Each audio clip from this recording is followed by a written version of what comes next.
The president signed into law a new anti-terrorism bill. You will lose your liberty. Sometimes the spirit becomes so powerful in a place where it's like electricity. And you can't stay still. And you can't stay still.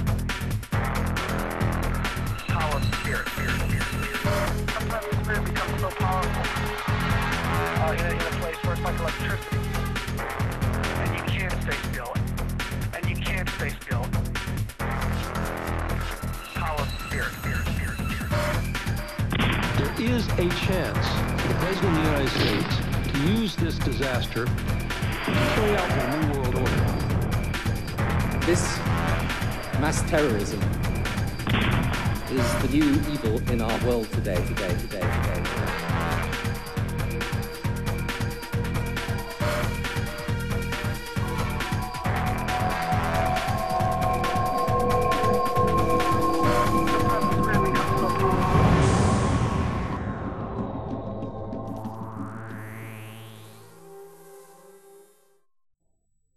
Hello, I'm Alex Jones. I'm a radio and television host based in Austin, Texas. And for years, I've been exposing the criminal activities of the global elite, also known as the New World Order. My friends, throughout history, powerful people, powerful institutions have always sought to expand their control, to expand their hemisphere of domination, their empires.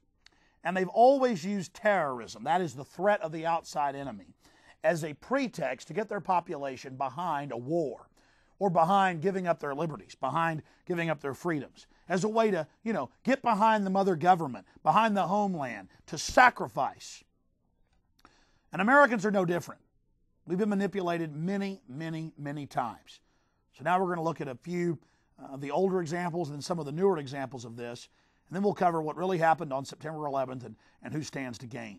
And I would challenge all of you out there to research the information you're about to see, because it's all true. It's all documented. In fact, in this film, we explore about 10% of the information. There is so much information out there, folks, so many documented red flag, smoking gun incidences where the government carried out September 11th and other terrorist attacks that I have rooms full of documents, transcripts, news articles that are all mainstream. In fact, the government never denies any of this stuff. They just put a spin on it that, oh, it's an accident, we screwed up. Well, you're going to see today the globalists didn't screw up. They carried out these attacks.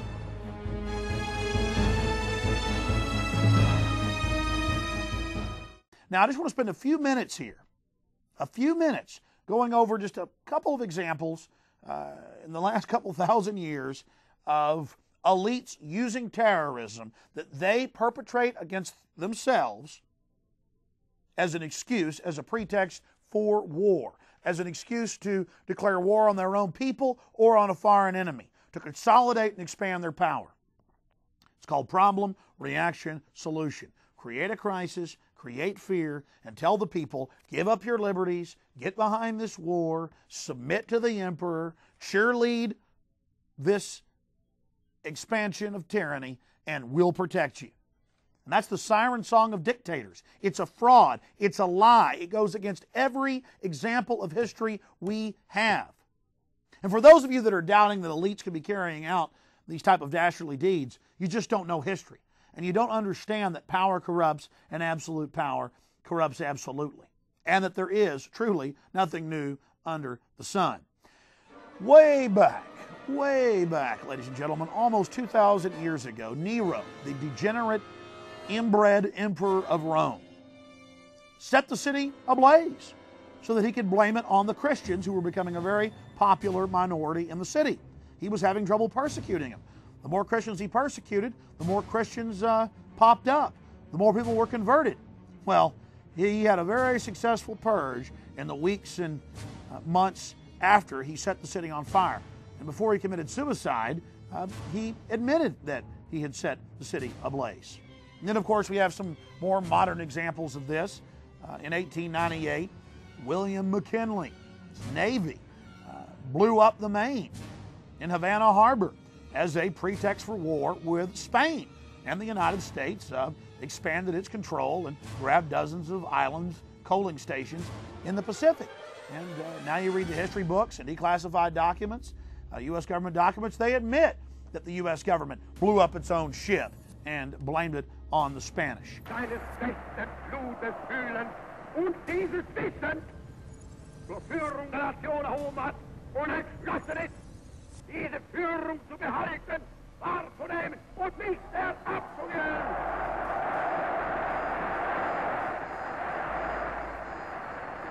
We have Adolf Hitler in 1933, just a few months after being elected, on February 27th, firebombing his own Capitol building, the Reichstag, and blaming it on his political enemies, and declaring a police state crackdown for the Reich security, and announcing fatherland security, the equivalent of homeland security, and a new national police, and an end of local control. Everything we're seeing, I'm about to show you the documents that's happening in 2002 into 2003. Then, of course, we have Roosevelt allowing the Japanese to attack Pearl Harbor back on December 7th to get us into the war. At least Roosevelt didn't attack Pearl Harbor himself, but they definitely had prior knowledge. 12 days before its declassified public document, Roosevelt's White House had received the communique that Admiral Yamamoto would attack on the morning of December 7th and deal a death blow. In fact, U.S. naval forces, destroyers, sunk 5 submarines just a mile outside Pearl Harbor. They're at the mouth of the harbor. Depth charged them, sunk them. They've even recovered one of them at the bottom. And when they radioed the base camp and said, we're under attack, they were told to stand down. And the rest of the base was not put on alert. While a mile outside the harbor, multiple submarines are being sunk. This is all confirmed, declassified public information. Think about that. The U.S. Navy, a mile outside Pearl Harbor, depth charging and sinking submarines and confirming that Japanese submarines were attacking and entering the harbor, and still the base sat there and no one put out an alert. Everybody continued with their day off. Think about that. Here's another example. Confirmed, ladies and gentlemen. The headline from the Scotsman, U.S. prisoners claim Roosevelt left them in the Philippines deliberately. You read on deeper into the article, the prisoners don't claim. The documents have been declassified. The Roosevelt White House, and Churchill, Winston Churchill was aware of it as well, ordered the U.S. Navy, Roosevelt did, not to allow 7,000 American civilians to evacuate the Philippines, despite the fact that they had over a month to do it. There were empty naval ships leaving full of Navy and Marine Corps personnel. But men, women, and children were left on the island. And it turns out from these documents that have now been declassified, and I interviewed the still living victim's lawyer, Anthony D'Amato, on my syndicated radio show. The documents say, prepare to leave civilians there to be captured. So, the old government documents. So, think about this, 7,000 Americans. So they could use it as wartime propaganda. Oh, look, the Japanese have our women and children. And many of these women were raped and killed. They had their heads cut off. Children were killed. The men were killed. I've talked to Vietnam veterans who were on board these ships. Gulf of Tonkin incident might not have occurred. I love these headlines. This is out of the San Antonio Express News. Folks, it actually came out back in 1964 on San Diego television. It just didn't get national coverage, that this was a fake incident. People knew back in the 60s. Again, I've talked to Vietnam veterans who were on those ships. The Vietnamese did not attack our ships. And I'm no fan of the communist Vietnamese. The point is, it is a historical fact, ladies and gentlemen, that our ships were not actually even attacked by the Vietnamese, by the communists. But again, there's this pretext for war, and 58,000 Americans died.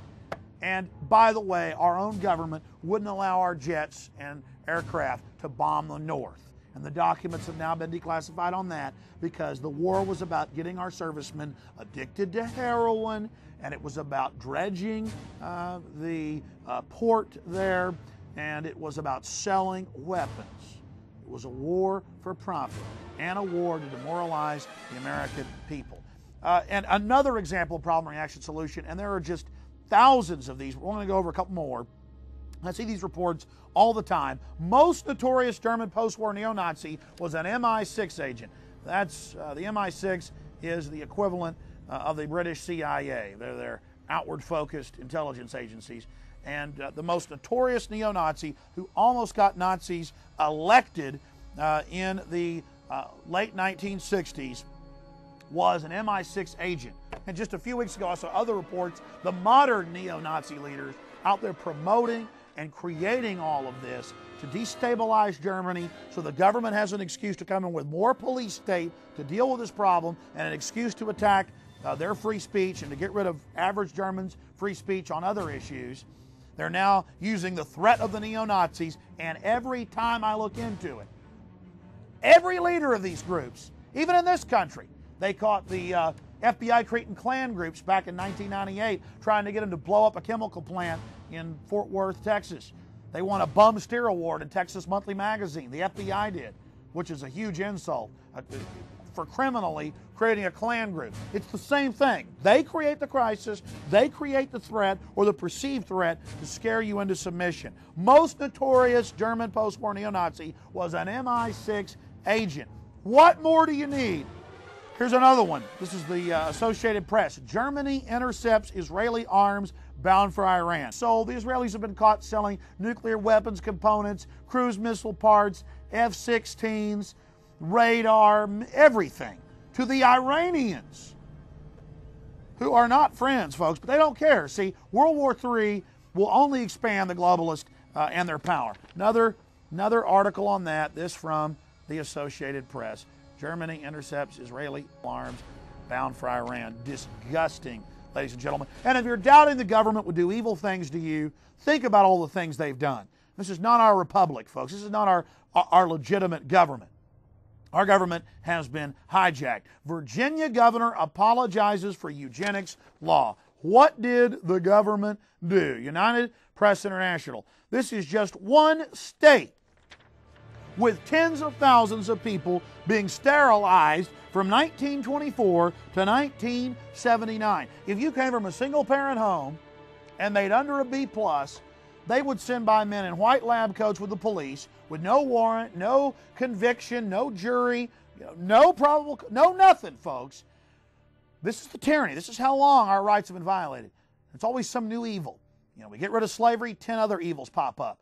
They would take them women, mainly women, and sterilize them. Medical students would sterilize them. Hysterectomies, cutting out the uterus of these young girls. Black, white, Hispanic, didn't matter.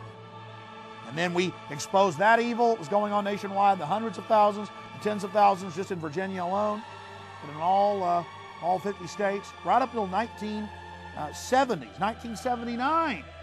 Brutal stuff. Castrating men, you name it. Margaret Sanger, this big liberal, gave awards to Hitler, got awards from Hitler. How was that liberal? See, these are just terms to confuse you, folks. These folks are elitist command and controllers. They're despots. Don't let them confuse you with different phony political terms.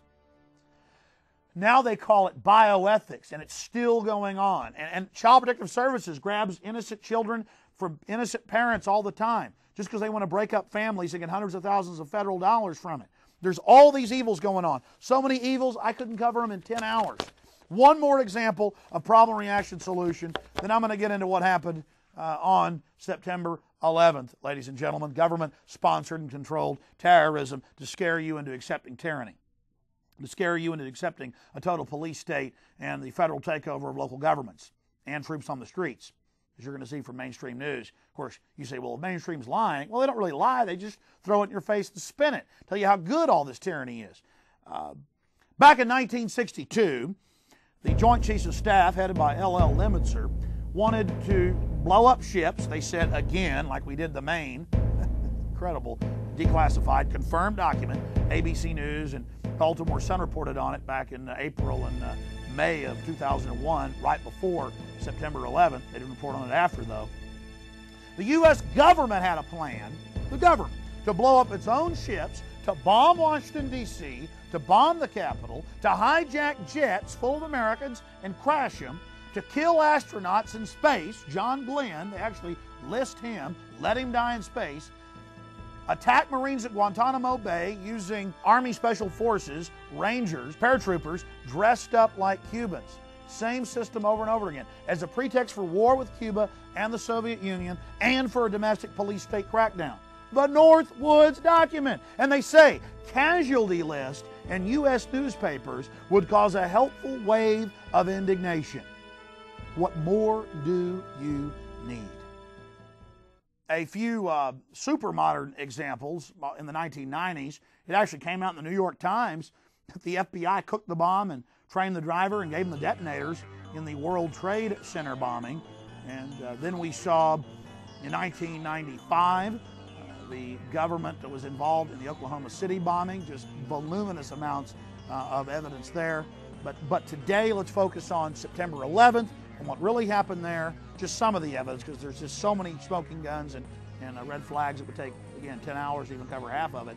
And then we'll look at the whitewash of how the government carried out the September 11th attacks. So please stay with us and check out everything I'm about to cover, and visit Infowars.com because we have a government prior knowledge section there on the website that goes over all of this, government prior knowledge and involvement section, and you can research and check out the legislation, the news reports, the eyewitness reports, the transcripts, the interviews I've done with FBI agents and victims' lawyers, and David Shippers, the man that impeached Bill Clinton, who said the government had prior knowledge, and he tried to warn Bush and Ashcroft, and in my interviews with Judicial Watch and Larry Klayman, saying the government had prior knowledge. Just all of this information, a lot more we can cover here, and the two previous films I've made and the book I've written about September 11th are all online at Infowars.com. I know this stuff is painful.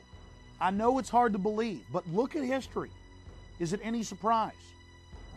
The point is, we've got to speak out. We've got to say no, because the government's telling us give up our liberty for security. But throughout history, anybody that gives up liberty gets tyranny. They don't get security. Hitler promised security if people give up their rights. Stalin promised security if the people will give up their rights. Pol Pot promised security if people give up their rights. But all they got was death and destruction. All they got was slavery, feudalism. America is dying, folks, and you've got to speak up. You can't count on somebody else to do it. All right, let's go ahead now and get into the evidence of government prior knowledge, but not just prior knowledge, involvement in September 11th. Because if they just say it's prior knowledge, well, then they say, oh, we screwed up, give us triple the funding, triple the money, and give us more power. Get rid of your Bill of Rights. Get rid of your Constitution. And I just want to point out that back in '95, after the Oklahoma City bombing, that tragedy, they passed the Anti-Terrorism Effective Death Penalty Act. And they got triple the funding then. And it eviscerated large sections of the Bill of Rights and Constitution. Did we see less terrorism after '95? No, we saw an escalation of terrorism after 1995. Look at what happened on September 11th.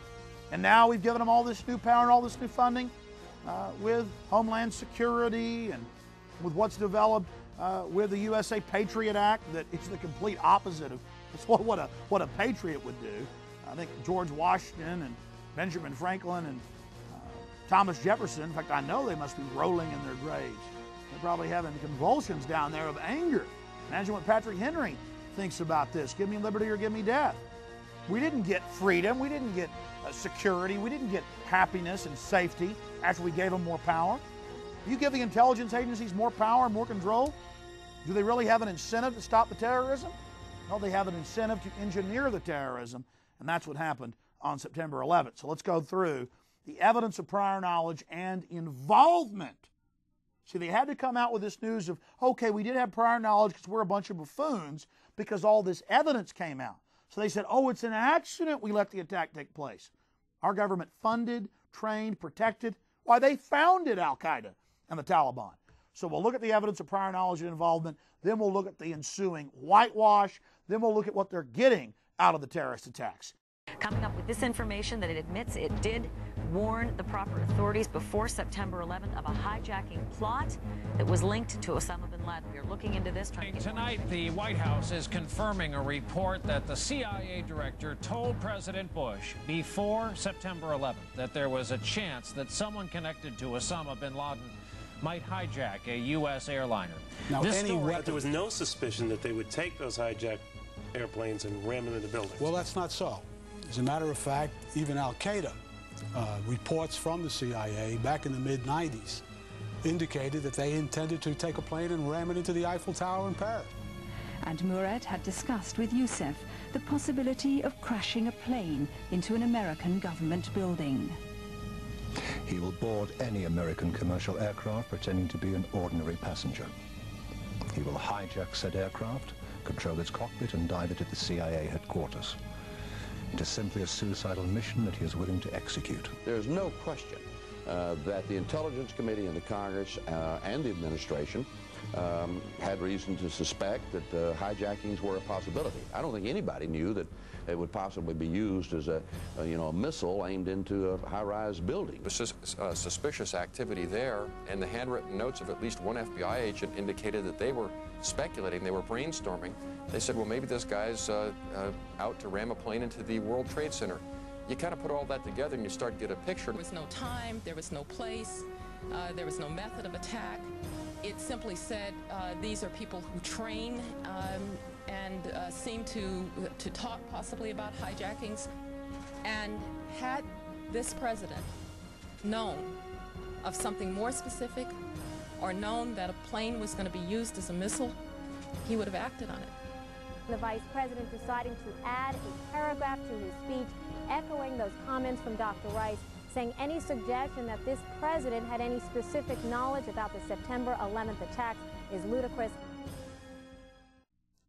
I remember being on the radio in the late 1990s and seeing reports every year of plans by Al-Qaeda to fly hijacked jet airliners into landmarks like the Capitol, CIA headquarters, the World Trade Center, the Sears Tower in Chicago. So when I saw George Bush on television saying they had never heard of plans to hijack aircraft, and then the news came out that they had gotten the actual plans that Al-Qaeda was planning to do that, so he said, okay, well, we never knew they'd fly them into buildings. And I'm like, excuse me, I probably saw 20, 30 reports that I covered on air, mainstream, years before September 11th, where Al-Qaeda was planning just these type of events. Of course, I didn't know that Al-Qaeda was training at secure U.S. military bases. That later came out, but it's just been swept under the rug. This is CNN. U.S. warned in 95 of plot to hijack planes, attack buildings. Why, even in the Genoa, Italy summit a year before September 11th, I remember they had anti-aircraft guns on top of their buildings there. And they said, oh, Al-Qaeda's got a plan to fly planes into buildings. They just arrested a couple of them, they said on the news, before September 11th, in Paris, with plans to fly to the Eiffel Tower. But here in America, we still have guns. We still have private property. We still have some sovereignty. And we're giving them a heck of a fight when it comes to defending this republic. People were standing up against Big Brother, so they had to carry this out. Here's another one. Fox News. U.S. knew of suicide hijack plan threat in 1995 from Ramzi Yousef, who was caught trying to carry out attacks in the Philippines on aircraft taking off, flying to the U.S. And I interviewed police and FBI agents who were involved in busting this guy before September 11th. And they said an attack on America was right around the corner. In fact, later in a few minutes, we'll show you a clip of myself on my local TV show, just an average show, a little bit disheveled, been working hard, just up there warning the people that the government was going to allow a terrorist attack and that they were going to use their CIA asset, Osama bin Laden. I went into even more detail on my radio show. I put out the phone numbers for the White House, for Congress. I said, call them. Don't let them use their assets to attack us as a pretext for control. Here's another one. Bush told of threat before September 11th. London Guardian. And again, I got like 50 reports on this story. Bush told of threat before September 11th. But how many times did they tell you, after they knew all these reports were out, that they never heard of such a thing? They're lying to you. Here's another one. Associated Press. Bush warned of hijack threat before September 11th. What more do you need? Well, don't worry. There's a lot more coming up. Bush knew of hijack threat and did nothing. You're going to learn he actually signed a document ordering the FBI not to stop al-Qaeda, threatening dozens of senior FBI agents from Arizona to Chicago to Minnesota to Florida to D.C. to Boston not to stop al-Qaeda, not to stop no members of bin Laden's CIA organization. Oh, you doubt me? Go to the microfilm at your local library, type in Osama bin Laden, 1985. You'll see Wall Street Journal articles, Washington Post articles about how wonderful bin Laden is and how he loves the Bushes and how they vacation together. Oh, yeah, that came out in the FBI press conference, by the way, the Bushes, Judicial Watch press conference with FBI agents about how the Bushes like to vacation with bin Laden. And in particular, this Bush administration, who is as tight with Saudi Arabia as you can get. The President's father used to stay with the bin Laden family when he would go to Saudi Arabia. But here it is, folks.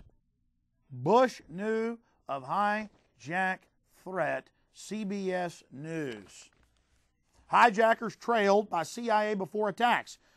You see, not only did they know the attack was coming and do nothing, well, he didn't just do nothing. Bush actually, proactively signed an order ordering FBI not to stop him. He did do something. He proactively made sure they attack us. They also had the CIA follow al-Qaeda out of the country to a Malaysian summit in Malaysia and follow them back into the country. They were having trouble getting back in, the members of al-Qaeda. The CIA pressured the head of the embassy to get them visas to get back into the country. London Guardian. And again, for every report I'm showing you, there's 20 others backing this up. And the government never denied this. This got leaked by Congress, by some patriots in Congress, and so now they're threatening to arrest members of Congress if they don't shut up and stop leaking this. Hijackers were trailed by CIA before attacks. Let me just read from this. 2 of the hijackers who crashed American Airlines Flight 77 at the Pentagon were spotted as potential terrorists by the CIA more than 18 months before September 11th. Newsweek reported yesterday.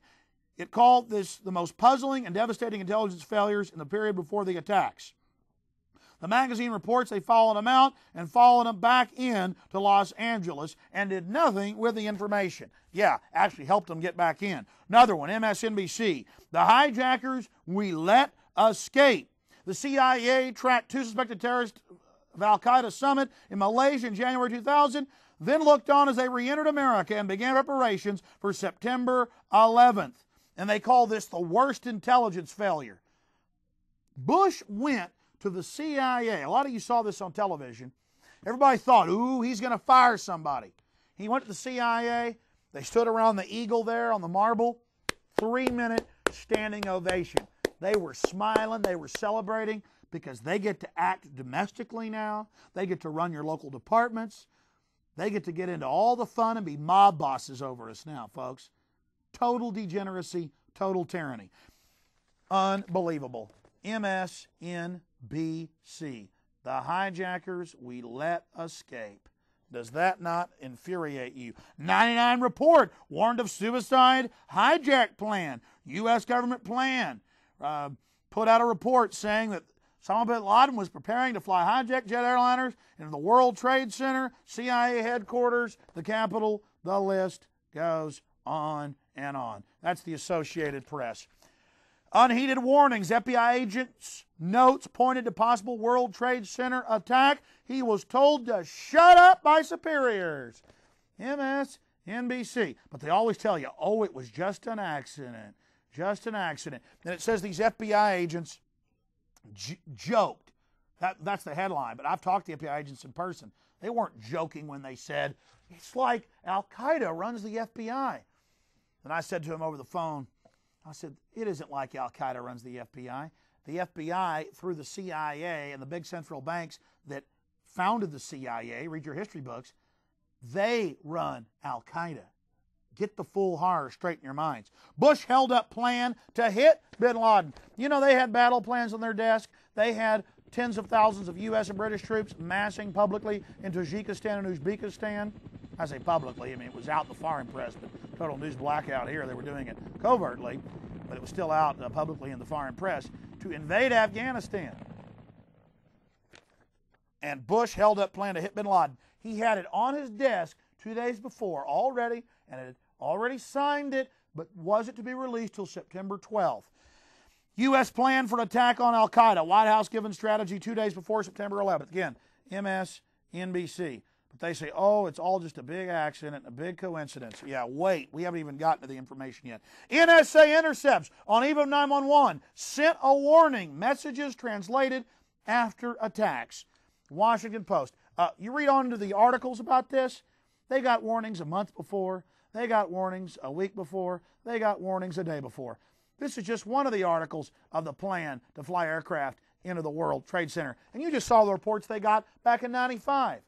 The reports they got back in 96, 97, 98, 99, 2000. I was all over the radio saying this. Everybody was. Everybody knew about this. Oh, but they didn't. Oh, they just got the intercept the day before and didn't, decipher it. This is a shill story.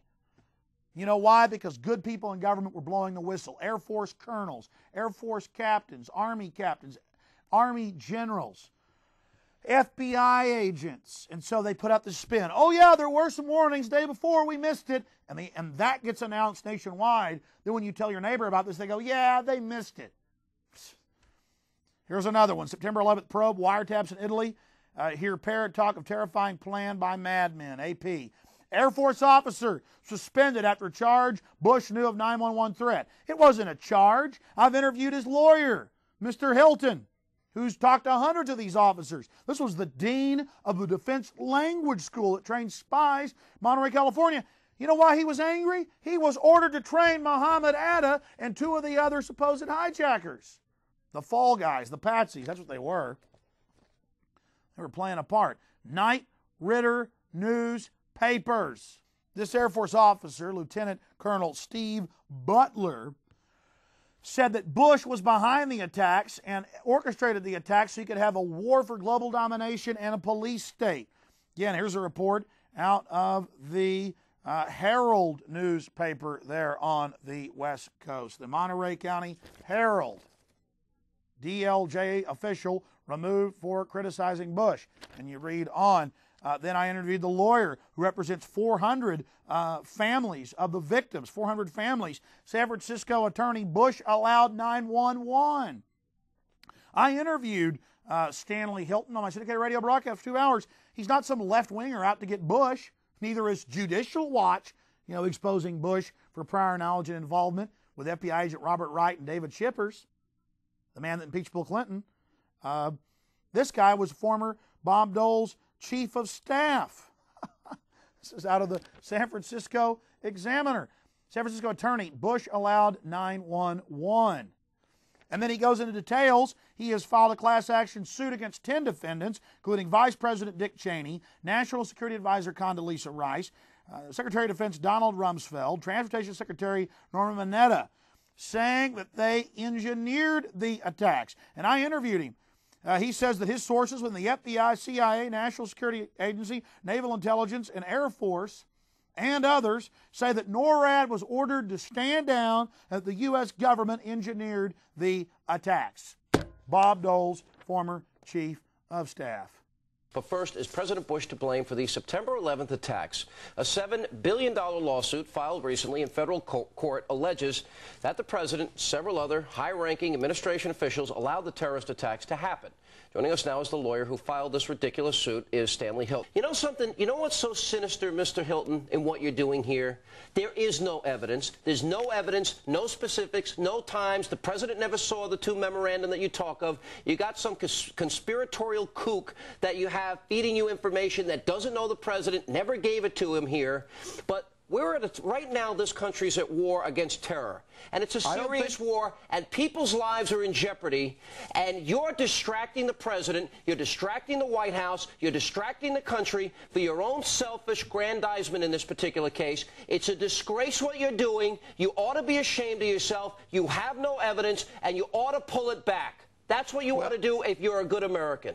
Well, you know, that sounds to me like something that Adolf Hitler's regime when the Reichstag burned in 1933. Give me a break. That's so ridiculous. You ought to be ashamed of yourself. How do you know I have no evidence? Overturn your five and dime license that you got to practice law. Because what you're doing is hurting the country. I don't know why you folks are so afraid of facing the facts. How do you know he's not guilty? We were afraid. We wouldn't have put you on. Mr. Hilton, you ought to be ashamed of yourself. The nation's at war. I think I should be proud of myself. The nation's at war. You give lawyers a bad name with this frivolous, superfluous suit. Who's the enemy? You want to depose the president with you have no evidence. It's a disgrace. We're at war. Well, you ought to be a patriot. You ought to back up your country, and you ought to be ashamed of yourself. I am a patriot. I'm defending the Constitution of the United States, something that Bush and others don't want to do. They want to tear this Constitution to pieces because they claim they're defending something. We got to move on. We're going to go from one ridiculous story to the next. My friends, I could spend an hour on each one of these reports, these confirmed reports.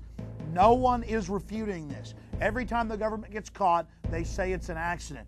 How is this an accident? This is from the Associated Press. Agency was to crash plane on 911. In what the CIA describes as bizarre coincidence, the U.S. intelligence agency was planning an exercise on September 11th, 2001, in which a hijacked jet aircraft is flown into the World Trade Center. Ladies and gentlemen, again, agency was to crash plane on 911. Here's another AP article. Agency plan exercise on September 11th built around a plane crashing into a building. That's right. It says right outside D.C. at the CIA headquarters, they were running an exercise of flying jet aircraft into buildings. And I talked to Professor Tex Mars, Space and Aeronautics professor, former Air Force officer. He was a UT professor, retired now. And he agreed with me. In fact, I called him to see if he agreed. And I said, we know that there are these hundreds of Air Force officers and NORAD and CIA and other folks like the Air Force colonel that are aware that the government was guiding in the aircraft. NORAD was involved. They just had these Arabs to be seen at the scenes, you know, at the airports as patsies, as fall guys, and had trained them at U.S. military bases. So, now that all these Air Force and Army intelligence and the CIA people are angry, who were compartmentalized and go, wait a minute, why were they running so-called simulations of planes crashing into buildings on September 11th? And you know, why did our government send money to the Taliban and Al-Qaeda? And, you know, why did all these government officials get warnings not to fly? That's coming up. Why was Bush on Cipro, the anthrax-fighting antibiotic? They had gotten leaks of how the government was actually guiding the aircraft into the buildings, which is old remote control technology that's a standard on a lot of these Boeing aircraft now. That's all confirmed. How do you then cover things up where if somebody in the Air Force or the Army blows the whistle on this, then they're discredited because the government's gotten out ahead of the story, leaked it itself with their spin on it. And that's not just our opinion. It's clear. We had all these military officers and CIA people leaking, dozens of them, FBI agents and others, going public, this Air Force colonel going public, saying that this was the fact. But that was getting small, you know, small levels of press around the country. And then this big press story, oh yeah, we were running a simulation, guys. You were just confused. That's what you saw. It was just a drill. It's the same MO over and over again. You know, oh, the terrorists attacked us. We had prior knowledge because we're idiots. Oh, yeah, we were running a simulation there at headquarters of planes flying into the Pentagon and World Trade Center, but that was just a simulation that morning, guys. And we're supposed to buy that. Millions of Americans have been asking a very important question. Remember back in 1999, Payne Stewart, the famous golfer, his jet got off course just for 21 minutes and was already surrounded by F-16 jet aircraft in 21 minutes. But a year or two later, in September 11th, they had 70-plus minutes to get jets scrambled, and they didn't do a thing. Simultaneously, within 2 minutes of each other, 4 jet aircraft in the same area of the country turned off their transponders. That is an emergency happening at any time of the year when even one jet does it. But instead, 4 jets turn off their transponders almost simultaneously, and nothing is done. At least that's what the FAA and NORAD claim. We know that the FBI and Defense Intelligence have gone in and grabbed all of those control tower tapes. So we need to ask this important question. We need to get answers. Why was NORAD and the FAA ordered to stand down? because that's the information we're getting from top-level military officers. Andrews Air Force Base is only 10 miles from the Pentagon. Air defense around Washington is provided mainly by fighter planes from Andrews Air Force Base in Maryland near the District of Columbia border. The D.C. Air National Guard is also based there and equipped with F-16 fighter planes. In a blatant reversal of standard operating procedure, the Air Force, via willful negligence, is given stand-down orders not to intercept Flight 77, which will subsequently hit the Pentagon. This is all reported in mainstream news, but no one puts the pieces together. No one connects the dots of what's blatant criminal activity. Flight 77 is known by NORAD to have been hijacked by 8:50 a.m., yet it is still a full 48 minutes until any jet fighters are scrambled as two leave Langley Air Force Base just 2 minutes before Flight 77 hits the Pentagon at 9:40 a.m. Andrews Air Force Base has 2 combat-ready squadrons which would have intercepted Flight 77 had they been allowed to leave upon confirmation of its hijacking. It is standard operating procedure to intercept all air traffic that fails to respond to radio calls immediately. Of course, we just talked about the fact that that was the case with the golfer Payne Stewart's chartered Learjet that crashed in October of '99. F-16 fighter jets, without the need of the presidential mandate, had intercepted the aircraft within 21 minutes. This represents willful, coordinated negligence between the FAA, NORAD, and the Pentagon, who also track all aircraft. And President Bush, who, as this was unfolding, was reading a book about a pet goat to a group of school children. Treason, ladies and gentlemen, treason. In Oklahoma City, the governor, Frank Keating's brother, wrote a book called The Final Jihad. It was published about 1.5 years, 2 years before the Oklahoma City bombing, where Tom McVeigh bombs the Oklahoma City building. And then on top of that, as if that isn't enough, he dedicates the book to the Knights of the Secret Circle. Now, that's what Albert Pike, the founder of the Klan, called the Illuminati. That's what Aleister Crowley called it. That's what the Illuminati, a public group, their books are public. A lot of their members are secret, presidents and others. Now, this sounds bizarre, but it's just a fact. On March 4th, 2001, the lone gunman, pilot number 1A-EB79, on Fox, it ran for about a year after the X-Files, a secret government group wants to hijack jet airliners and fly them into the World Trade Center to get martial law and to be able to smart bomb any third world country they want. This is out on Fox months before. And again, it's not a coincidence. We got the CIA running these so-called drills, flying planes into buildings. By the way, back in November of 2000, the District of Columbia Military Defense Forces, the group that protects the Pentagon, ran a drill where a hijacked jet airliner is flown into the Pentagon. And remember, Bush and everybody else said, we'd never heard of a plan to fly planes into buildings when we got this hijacker alert, because it got leaked out of Congress that the president had these briefings that he won't declassify. He said there's plans to fly planes into buildings. So Bush tried to spin it and lied. But it's obvious the Pentagon was running drills, Pentagon Protective Services, where planes are flying in out of the building, hijacked jet airliners. So it's just amazing. Also, what was happening on September 11th?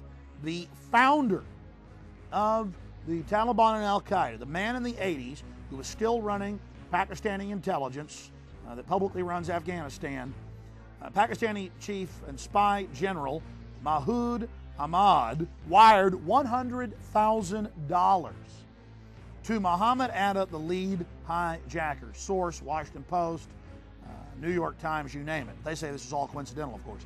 He wires $100,000 to Muhammad Atta, who at the time is training at the Pensacola Naval Air Base on large jet aircraft, on refueling planes. Now again, were they really on board the aircraft? We don't know. We just know that the government was intimately involved in their training, and that they were seen and videotaped, men that looked like them at the airports. But what we do know is this general, this Pakistani spy chief, is here in the United States after he wires $100,000 to the so-called head hijacker, Muhammad Atta. They're in the United States, and he's not just in the United States, this top general, this founder of al-Qaeda and Taliban, this boss of bin Laden, admitted in 100 news stories before September 11th, the CIA minion. Where is he?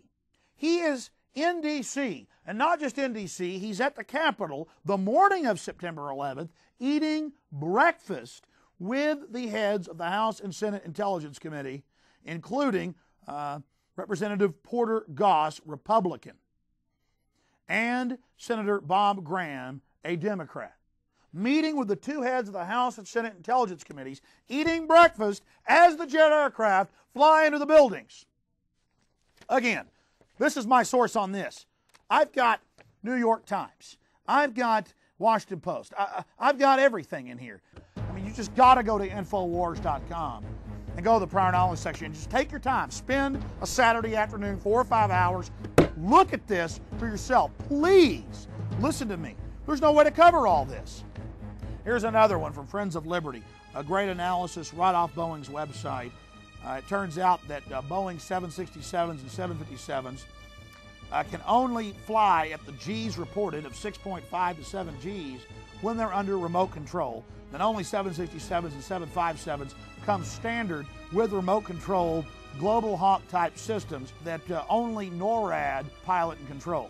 They have a fly-by-wire system in them where you can only, a pilot can only fly them with the controls at 1.5 Gs. That's in case they hit a gust or turbulence and he bumps into the stick, the plane doesn't, break grandma's neck. And this is a detailed report. Again, you really should go to Infowars.com and you can read the entire report for yourself, ladies and gentlemen. Now here's where it gets really serious. FBI claims bin Laden inquiry was frustrated. And in my book, I have portions of this declassified, it was never declassified, it was leaked document to the BBC. And I interviewed BBC top Newsnight investigative reporter Greg Palast, who interviewed some of the chiefs, top folks there at the FBI, who are now dead, of course. John O'Neill, deputy FBI director, who leaked this months before, was found dead on September 11th. His uncharred body found in the rubble of the World Trade Center. And he also talked to the foreign press before he died, mainstream foreign press, and said the government's going to allow bin Laden to attack for a pretext for war to get an oil pipeline. Bush took FBI agents off bin Laden family trail. America was itself to blame for the events of September 11th because the U.S. administration was using kid gloves in tracking down Osama bin Laden and other fanatics linked to Saudi Arabia. A special BBC investigation has reported in a damning indictment of the two President Bushes and American foreign policy. The report, which the BBC reported, is numbered 199 Eyes Only, WF213589, emanating out of the FBI's Washington field office. John O'Neill died to report this information to you. FBI Deputy Director John O'Neill released this before resigning, and then he was murdered and his uncharred body thrown into the wreckage of the World Trade Center, and one of the supposed hijackers' passports was found laying right next to him. That was reported by the New York Times. But they don't say there's any conspiracy here. It's all coincidental that this happened. FBI and U.S. spy agents say Bush spiked bin Laden probes before September 11th. Here's from Greg Palast, BBC website. You can go to my website and read a transcript of my interview with him and all the documents. Here's another one. FBI claims bin Laden inquiry was frustrated. U.S. agents told to back off bin Ladens by George W. Bush. U.S. agents told to back off bin Ladens. See, we could spend all night on these reports. We could spend all night on them. This is all confirmed. Bush thwarted FBI probe against bin Laden from AFP Newswire out of London. Again, AFP, ladies and gentlemen. Bush thwarted FBI probe against bin Laden. Here's another one out of the French news agency and French radio, confirming, interviewing dozens of eyewitnesses, bin Laden treated for kidney disorder in Dubai. Report. Osama bin Laden, for 10 days, met from July 4th to July 14th with the CIA section chief in Dubai. He had flown by air out of Quetta, Pakistan, to the south of Saudi Arabia to meet in Dubai with the CIA section chief while he was on kidney dialysis for 10 days. Hospital officials reported. A lot of this even came out in the foreign news before September 11th. Why is this wanted guy that supposedly bombed the coal and bombed these embassies, why is he there at the U.S. hospital. It's called the American Hospital because it's mainly for Americans. They're in Dubai, and it's people by American doctors. This is the French news agency. French news agency. Bin Laden treated for kidney disorder in Dubai. Meeting with the CIA. The Washington Times also reported that. Armed pilots banned 2 months before 911. Did you know pilots could be armed before that? Oh, yeah. FAA rescinded rule allowing guns in cockpits just before terror attacks. Another FBI agent blows the whistle. New evidence the Bureau quashed another terror probe before 911. This with Robert Wright. And Robert Wright got up there on C-SPAN and cried and said, I have been told not to talk about what I know or I'll be arrested. And he said, why can Kathleen Rowley be praised for doing that, but I can't? This from LA Weekly. Because she's a shill. When you got all these real FBI agents and Air Force colonels and CIA and deputy FBI directors that have gone public, you ignore them when they pop up in 1 or 2 local papers. That story gets killed and shut down. You have a Rowley pop up who puts out some whitewash of, yeah, we're inept, give us more funding and power, and we won't do this anymore. Here's a report out of American Free Press, Come Fly With Me. It was also reported in the Detroit Press and New York Times and Newsweek, but they reported it first. A Saudi flying instructor who died mysteriously on May 8th had the same name as 2 911 hijackers who lived at the same U.S. Naval Air Base. Remember 911 supposed hijacker Saeed Al-Hamidi? Remember him? Well, it turned out there were a whole bunch of other Al-Hamidis at the Pensacola Naval Air Station training in some top secret program by Royal Saudi Air Force Major Ambarak S. Al-Hamidi, had continued to remain in his position at the Pensacola Naval Air Station as a flight instructor after 911 attacks, notwithstanding his Saudi government ties and that most of the terrorists were Saudis. A story broke on CNN on September 11, 2002, that not only had the FBI had informants inside the hijackers' homes, but they'd also been their landlords. So let me put this all together. We got the head of Pakistani intelligence, this general, a known CIA officer, sending $100,000 to the supposed lead hijacker, Muhammad Atta. These guys are trained at the Pensacola Naval Air Station, the hijackers. They're also trained at the Monterey Defense Language School to be spies in a top-secret U.S. government program now released. And on top of it, other hijackers have FBI informants living with them who are also their landlords, funding, training, protecting, shepherding Al-Qaeda. It never ends. You couldn't write a science fiction movie this bizarre. On September 7th, the British Broadcasting Company, the BBC, dropped another bombshell. That's right, ladies and gentlemen. Taliban warned U.S. of huge attack. One of their top envoys specifically gave information to the U.S. Embassy and called the White House telling them that Al-Qaeda was going to attack New York with hijacked jet airliners on September 11th. What did the U.S. government do when they got control of Afghanistan? They arrested the Taliban minister that had issued them the detailed warning. And it made perfect sense for the Taliban. Why on earth would they want someone to attack the U.S. and bring the wrath of the New World Order down upon them? Again, it's common sense. Who has the motive here? And then the evidence. Think about that. Our government knew the attack was coming, had been warned by the Taliban and nothing was done, and then when the globalists take over Afghanistan, they arrest the man that warned them? Yeah, you got to keep control of witnesses like that. Well, freedom, justice, and a world rid of terrorism are just some of the stated aims for Operation Enduring Freedom. But is there another reason for bombing Afghanistan? With worldwide demand for oil increasing and some of the Gulf states looking very vulnerable, the U.S. is desperate to tap the oil fields of Kazakhstan and other central states. And as ITN's economic correspondent Lian Halligan now explains, Afghanistan is key when it comes to moving that oil to the West. The September the 11th atrocities sparked a coalition, a crusade, said George Bush, for freedom and justice. But take a closer look.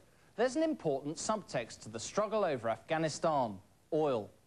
Over the last few years, you may have read that the West, and particularly the US, is becoming less oil dependent. But it's just not true. Back in the 70s, the US used 16 million barrels every day. Today, that's ballooned to 22 million, making America by far the world's biggest oil importer. The European Union used 12 million barrels a day 30 years ago, but now it's 15 million. And oil's not just used for petrol for cars.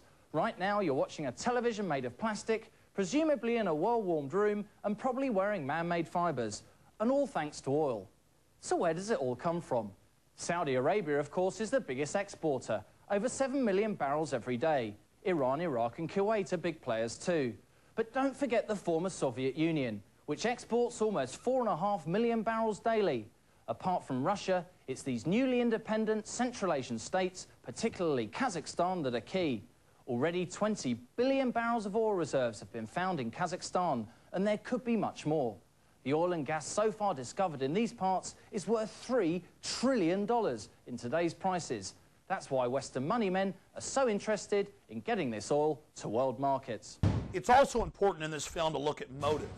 Dick Cheney's company, Halliburton, that he CEO'd from 95 to 2000, is now building the giant Trans-Afghan pipeline that will carry hundreds of billions of dollars of oil to the West, markets begging for black gold. Then, of course, there's also opium, the second largest opium reserves in the world. Huge poppy belts in Central Asia, centering around Afghanistan. Hundreds of billions of dollars more that the globalists stand to gain by controlling this vital region. But it's not just about oil and opium. It's about being able to attack any country by simply claiming that they are harboring terrorists. This is the pretext empire needs to invade dozens of lands. In fact, the White House has told us this war won't last decades, it won't last generations, it will last hundreds of years. They've said that on the record. But that's just internationally. Oil, opium, war. It's also internationally about selling weapons. The Carlyle Group and the Bushes. In fact, that's why on September 11th, while all other air traffic was grounded, the bin Laden family was flying out via their private jets from Boston and Miami because they're intimate business partners with George W. Bush and his CIA director father. By the way, the Carlyle Group's gone from the number 5th largest defense contractor in the world to the largest defense contractor in the world in only a matter of months after September 11th. But if that isn't enough motive for you, weapons, oil, opium, being able to start these wars, to sell the weapons, if that isn't enough for you, let's look at the domestic reasons. A massive police state crackdown, a cashless society control grid, Homeland Security taking control of the states and annihilating the 10th Amendment. The president was in Florida when word of the attacks first broke. Reading with a group of elementary students, Mr. Bush was stopped cold when his chief of staff delivered the news. One of the most compelling images that Americans have ingrained and printed on their minds from September 11th in 2001 was President Bush giving the little goat story to the elementary school students in Florida. Andrew Card, his chief of staff, walks in, tells him the president looks grave, and then we were told in the news that that's when the president first learned that anything was amiss. Later, at a press dinner, Bush told the news media that, oh, indeed, he had seen the first building struck by the aircraft, that he saw the first aircraft actually strike the building. People said, well, how could that be? For the first few weeks, that video was not even known to exist. And we'd heard that he didn't hear about it until the second building had been hit. In fact, that's what they told us. The White House press secretary had reported that. Well, then suddenly it got leaked that there were photos of the president watching the first building on fire before the second aircraft hit. When that got published in the Times of London, suddenly they changed their story yet again that, oh yes, they really had seen the first building smoking. The point is, why would they lie about that? Why would they claim that he first learned from Andrew Card while reading the little goat story to the school children, then change it back again and go back again and go back again? Endless lying, endless deception. What we know is this. This is the fact. That was a staged event with President Bush supposedly learning of the tragic events of September 11th while reading the story to the elementary students. That way you could already be tuned in to the tragedy and you could see the president learn of it after you knew. It was a great moment of bonding with you and our new hereditary dictator, King George II. A Trade Center warning baffles police. Now, I remember hearing that the schools were half empty nearby at the World Trade Center. The building was 2/3 empty for the capacity. Normally that time of morning there were 30,000 people in the building. By afternoon, 50,000. there were only 3,000, and 500 of those were firefighters and valiant police. There have been hundreds of reports, confirmed reports, that people were worn out to go to work that day. The building was almost completely empty, and it should have been half full at that time of day. So Newsweek and MSNBC tried to go out and disprove that. And the headline is, Trade Center Warning Baffles Police. An urban myth turns out to be true, but what does it mean? Right here. I went to Brooklyn this week in search of an urban myth about the World Trade Center attacks. What I came back with was no longer a myth. It was cold, chilling fact.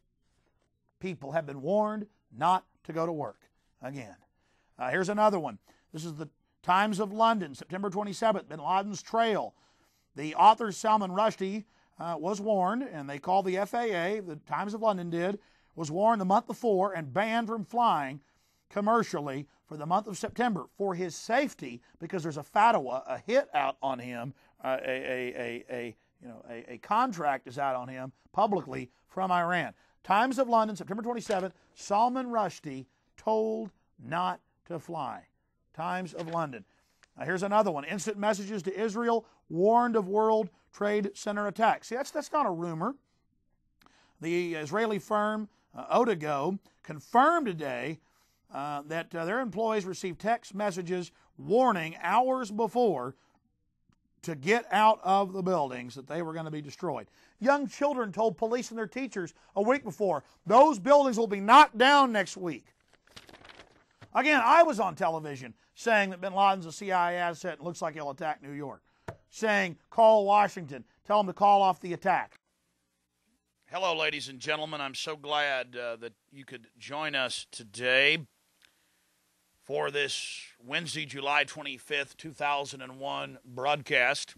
Tyranny is enveloping the globe, and the United States is a shining jewel the globalists want to bring down, and they will use terrorism as the pretext to get it done. So that's coming up in the second half of the show. Very important information. I'm going to put the call out that you call the White House and tell them, look, we've seen the news stories that you've wanted to blow things up, that you have blown things up, and that you're saying that 4 million of us are going to die and we need martial law and the Associated Press at one of your little drills you had, and that we're aware of who the terrorists are if you pull this. This can stop this Hitlerian Reichstag event.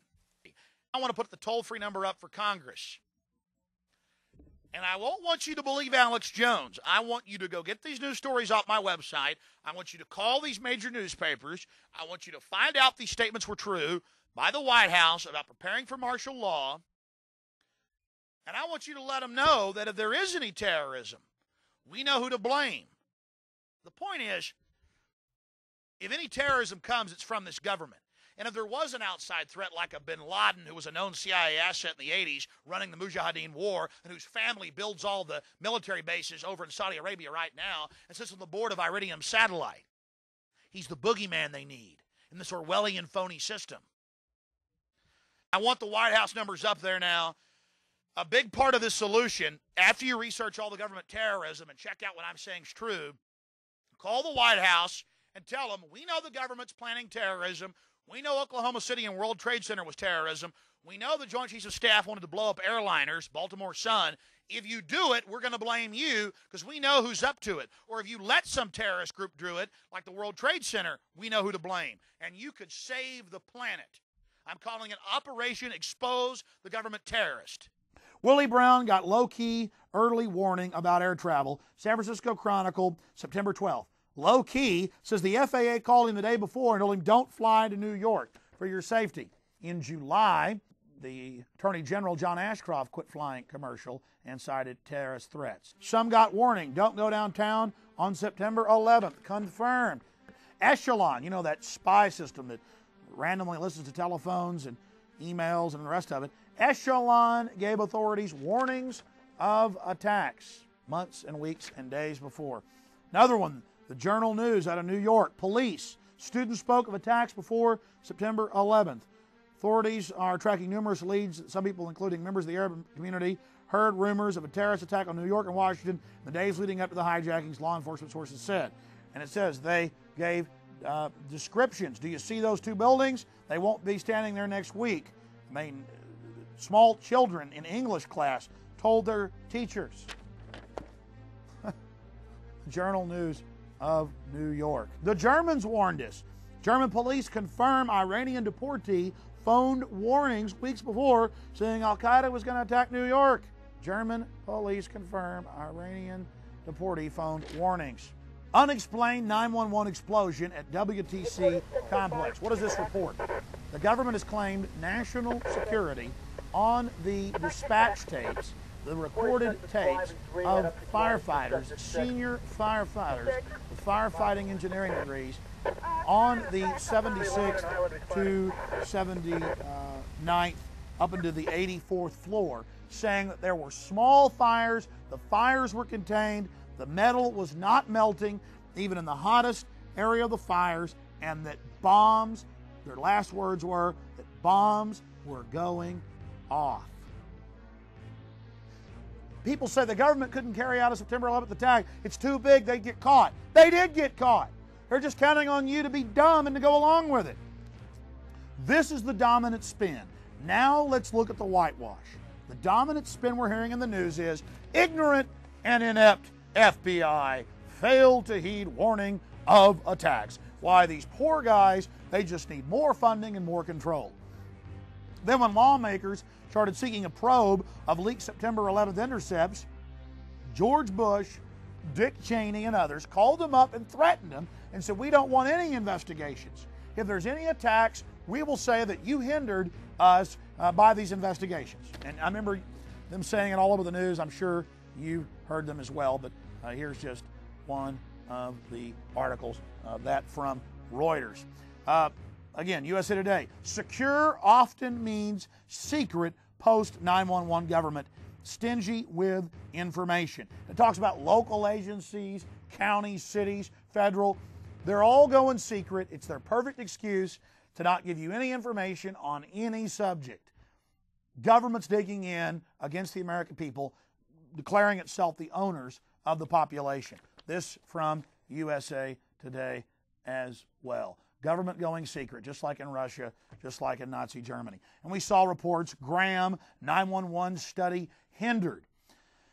Yeah, Graham, don't try to be a whistleblower, a shill distracting us. We know you met with the founder and funder of Taliban and Al-Qaeda, the ISI Pakistani general on September 11th, okay? But Graham put out reports like this. Oh, yes, our study's being hindered by the White House, the St. Petersburg Times out of Florida reported. Another one, LA Times. Inquiry of intelligence failures hits obstacles. CIA and Justice Department blocking Congress, even threatening people not to investigate. What do they have to hide? And now in late 2002, things really heated up. 911 inquiry delayed as staff chief is ousted in CIA dispute. The CIA whitewasher, inspector they put over it, was refusing to release anything and threatening people. And who's running this investigation? Again, Porter Goss, one of the intelligence chairmen, Senator Graham from Florida, the two that met with the head of Pakistani intelligence as the aircraft were flying into the buildings, the guy that wired $100,000 to Muhammad Atta. We got Barbara Boxer, the gun-grabbing socialist, and Jay Rockefeller from West Virginia. I mean, what a crowd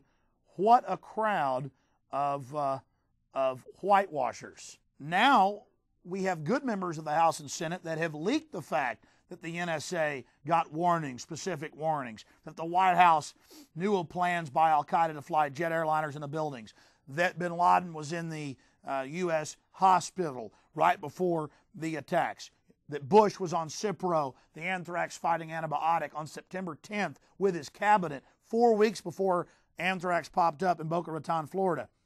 All this stuff is getting leaked and getting discussed and getting talked about by staffers and members of the House and Senate. And all this intelligence was sent to them by good FBI agents and good CIA people. I've been told by people very high up in Congress that they've got unbelievable smoking guns that even blow all this away.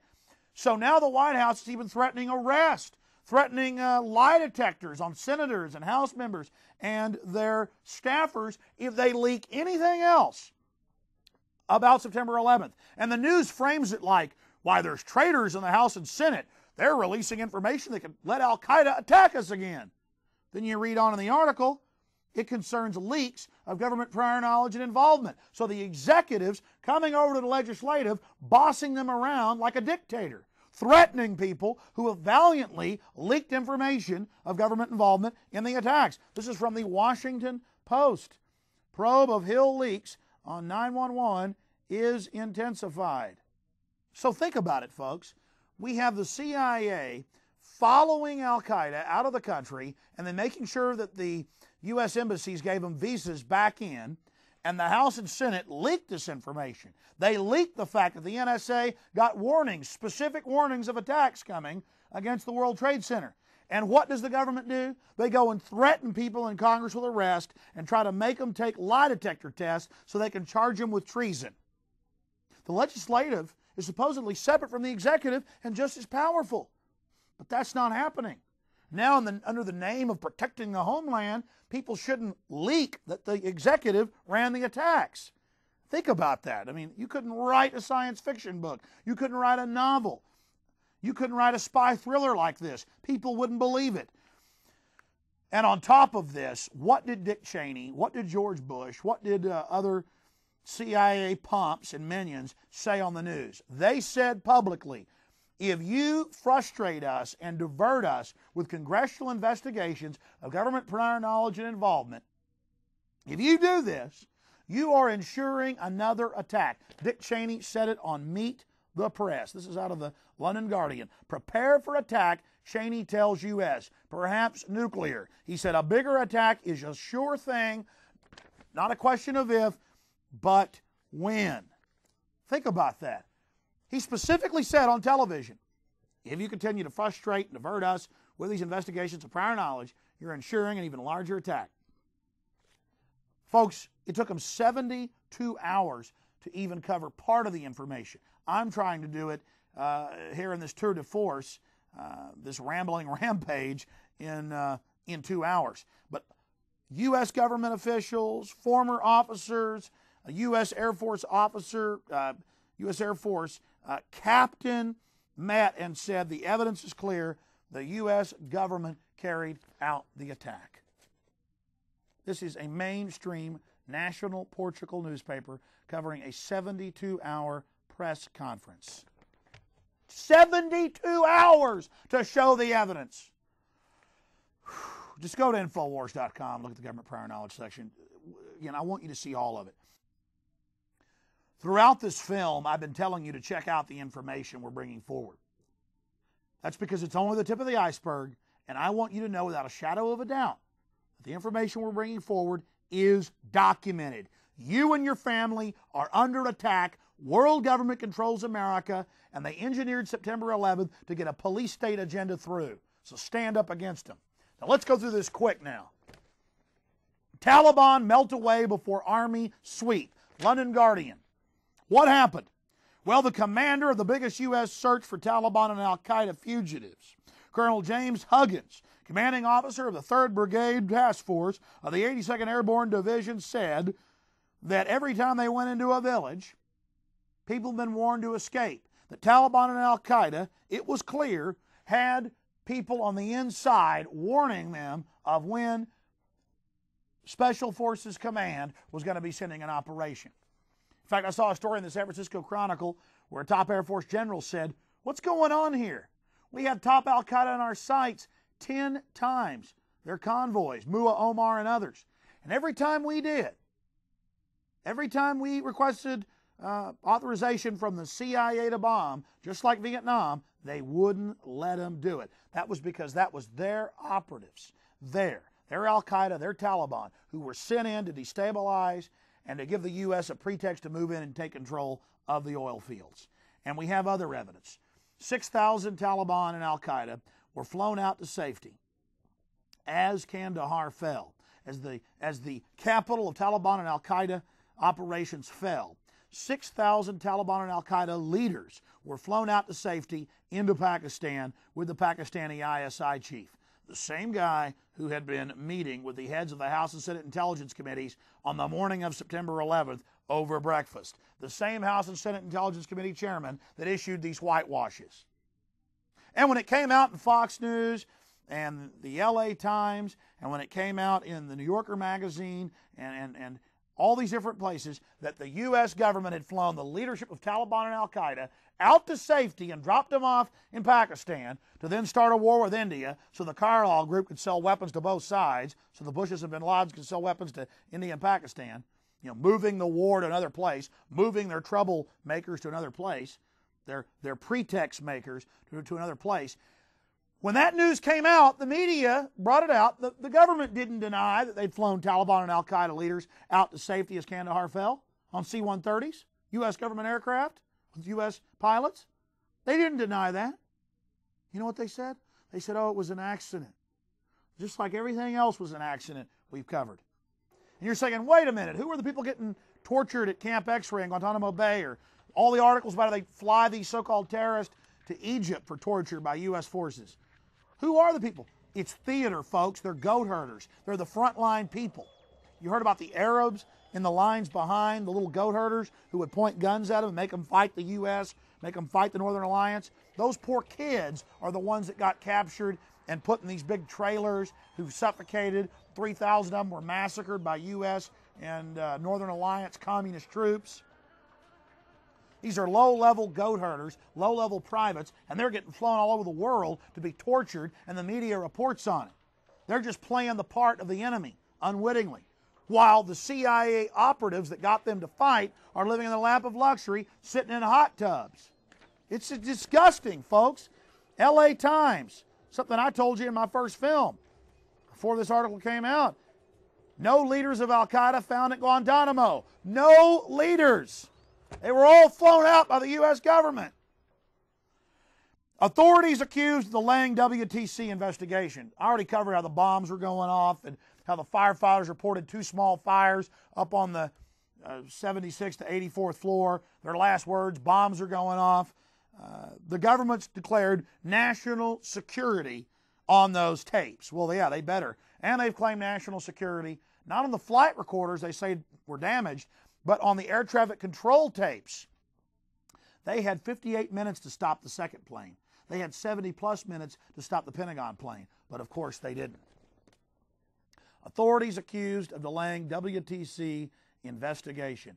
New York Post. And who's accusing them?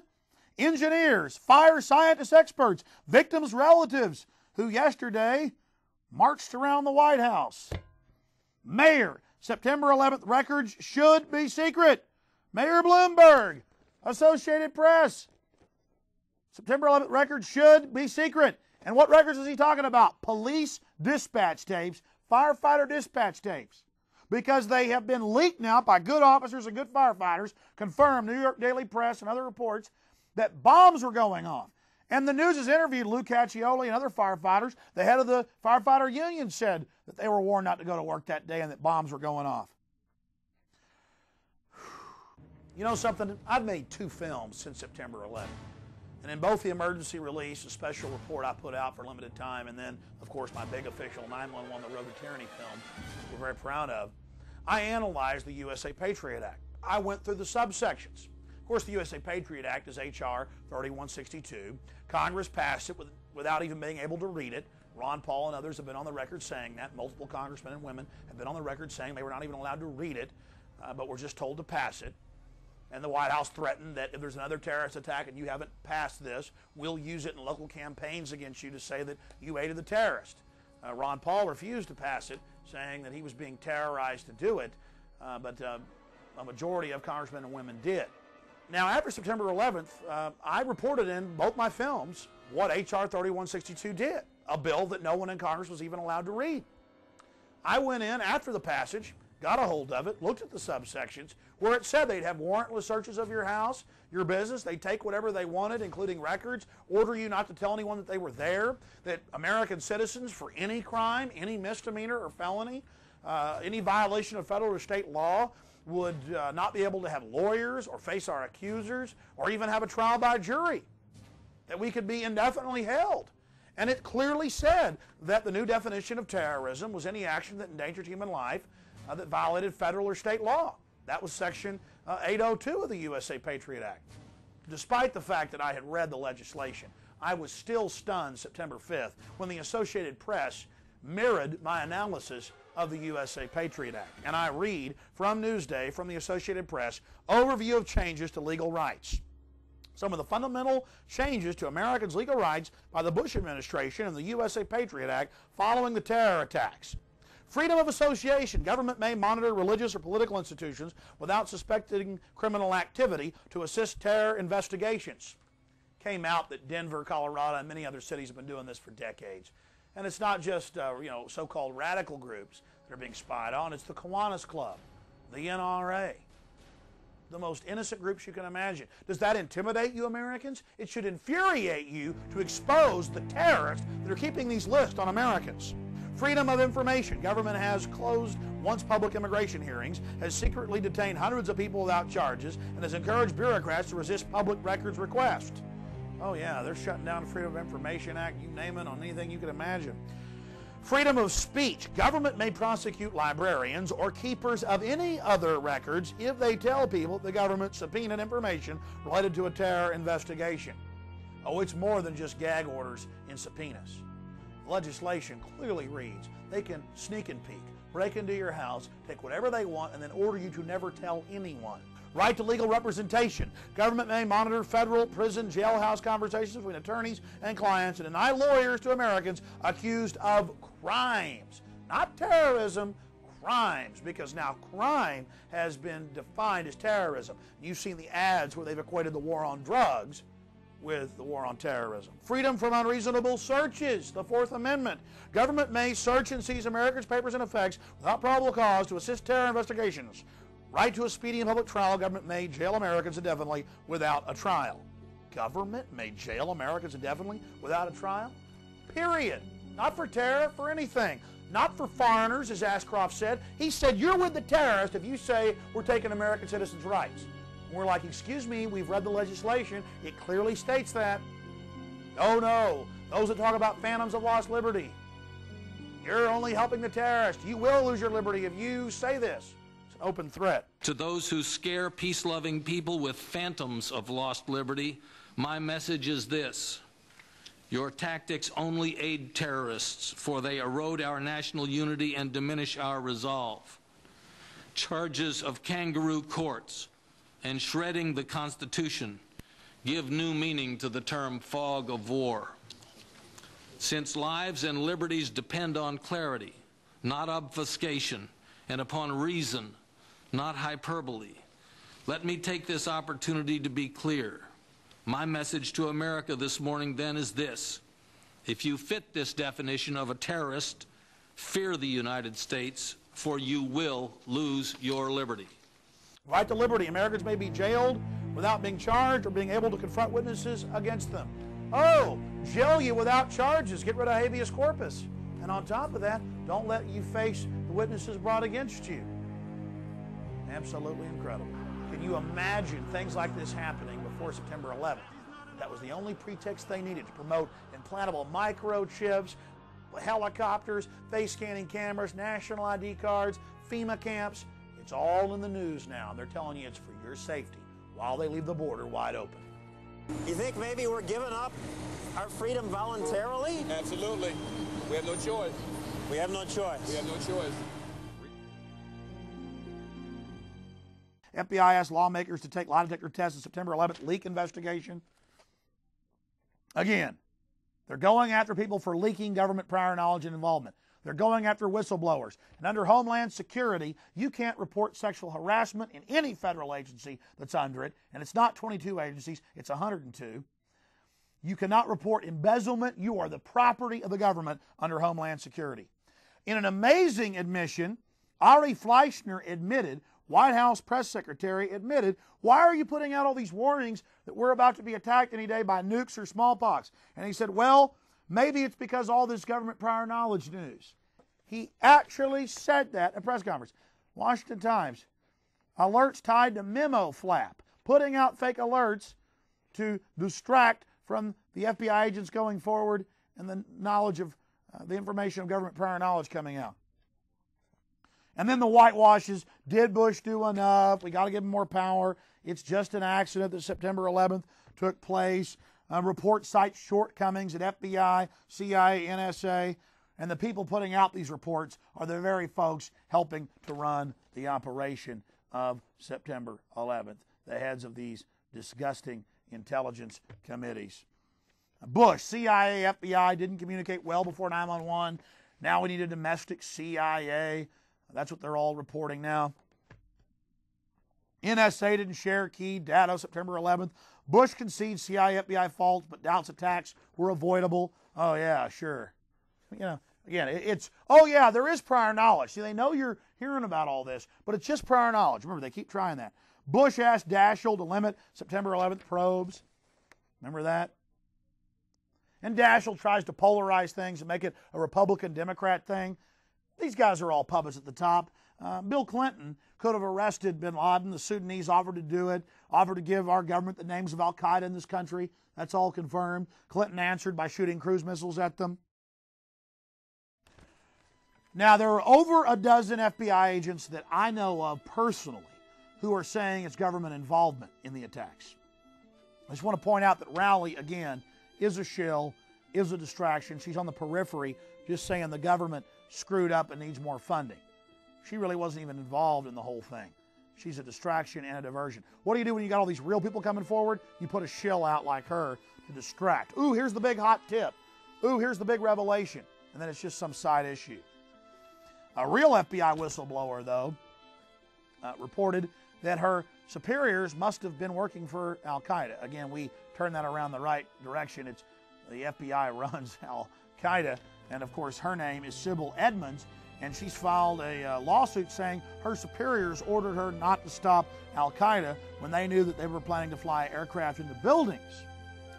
And she's saying, why is the Justice Department and the FBI blocking her deposition of her superiors? Why are they protecting them? Because her superiors are following orders, honey. That's why. And who's involved in this whole 9/11 whitewash that they conducted? Not just people that were meeting with the spy chiefs involved in running the attack, but also the head of the September 11th probe allegedly obstructed Danforth's Waco inquiry. Former FBI counsel held onto papers and obstructed justice. I mean, what a collection of people. He was also involved in the Ruby Ridge cover-up.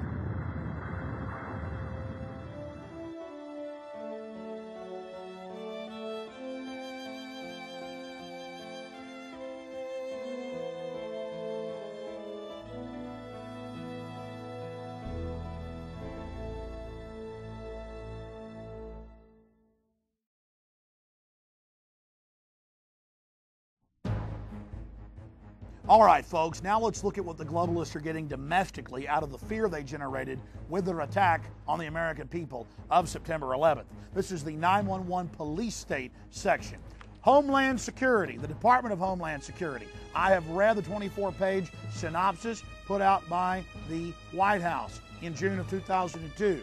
I have watched multiple hearings they've conducted in Congress and out of Congress. It is the total takeover of state and local police. It is the takeover of Child Protective Services. It is the takeover of the different gun control organizations. It is the takeover of private corporations. There's discussions of putting troops in factories. I mean, it's just total Nazi Germany, total Russia. That's what Homeland Security is. Check it out for yourself. And Bush has been terrorizing Congress to pass this, saying, pass it or you're going to cause more terror attacks, and then I'm going to blame you with these new terror attacks. Now look, terrorists use terror to get a political outcome. Who's getting a police state? Who's getting control out of the attack? Bush warns Congress on Homeland bill. Billionaire predicts nuclear attack. Associated Press. Warren Buffett says a nuclear attack is a virtual certainty unless we give up our rights. Who are the terrorists here? Who are telling us to give our rights up? Ridge says terrorism is permanent. Get ready for more terrorism. Not a question of if but when. Americans will have to give their rights up. Meanwhile, they leave our borders wide open and do nothing to protect the American people. Who are the real terrorists? And then they announce the TIPS program that was set up years ago for gun confiscation and tattletaling and reporting those that are using CIA drugs. Washington Times, Planned Volunteer Informant Corps elicits 1984 fear. Your cable guy, your school teacher, your auto mechanic, all being your mailman, all to be spies. And by the way, when they announced this, there was a huge backlash. They claimed they were getting rid of it. They're liars. It's on the FEMA website right now. Millions of Americans, tattletale spies. Good. We're standing up strong and telling them that they're the terrorists. U.S. planning to recruit 1 in 24 Americans as citizen spies, Sydney Morning Herald. I'm sorry, that was just in phase 1 in 2000. I've read right off FEMA's own website that runs this, folks. It is 1 in 10 Americans to be spies. That is double what the East German Stasi had. And you're thinking, well, at least we're not as bad as Russia. Here's the Moscow Times, where they train kids with AK-47s to be tax collectors and gun grabbers at a young age in the public schools. Well, now I've got reports they're turning the public schools into military training camps for gun confiscation. Today, they need a different sort of prodigy. Here's ABC's Mike Lee. 6:30 a.m., wake-up time. 139 children ages 10 to 14. This is no ordinary boarding school. Welcome to the Russian Tax Police Children's School. I came to this school to get a good education, says Andre, and to become a real man, to learn about self-defense and fist-fighting. There has never been a school like this, taking 11-year-old children and teaching them the finer points of collecting taxes, and teaching them to do this. These are their role models, Russia's rough and ready tax police. When they knock on the door, you know it's time to pay your taxes.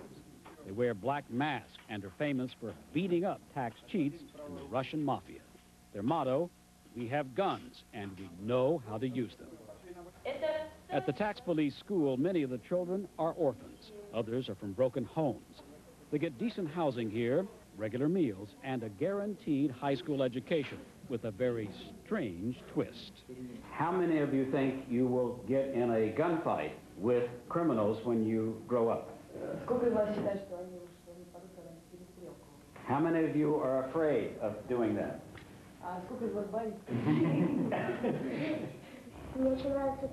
I like this profession, says 10-year-old Masha, because we have to bring order to our country at some point. If there's a shootout, says Kolia, I'll just use a machine gun. Between classes, they act just like other children. But they are being prepared for a life on the front lines of Russia's war against organized crime. A few months from now, they will begin training with police guns. Mike Lee, ABC News, Moscow. That's our report on World News Tonight. We'll be back at 9.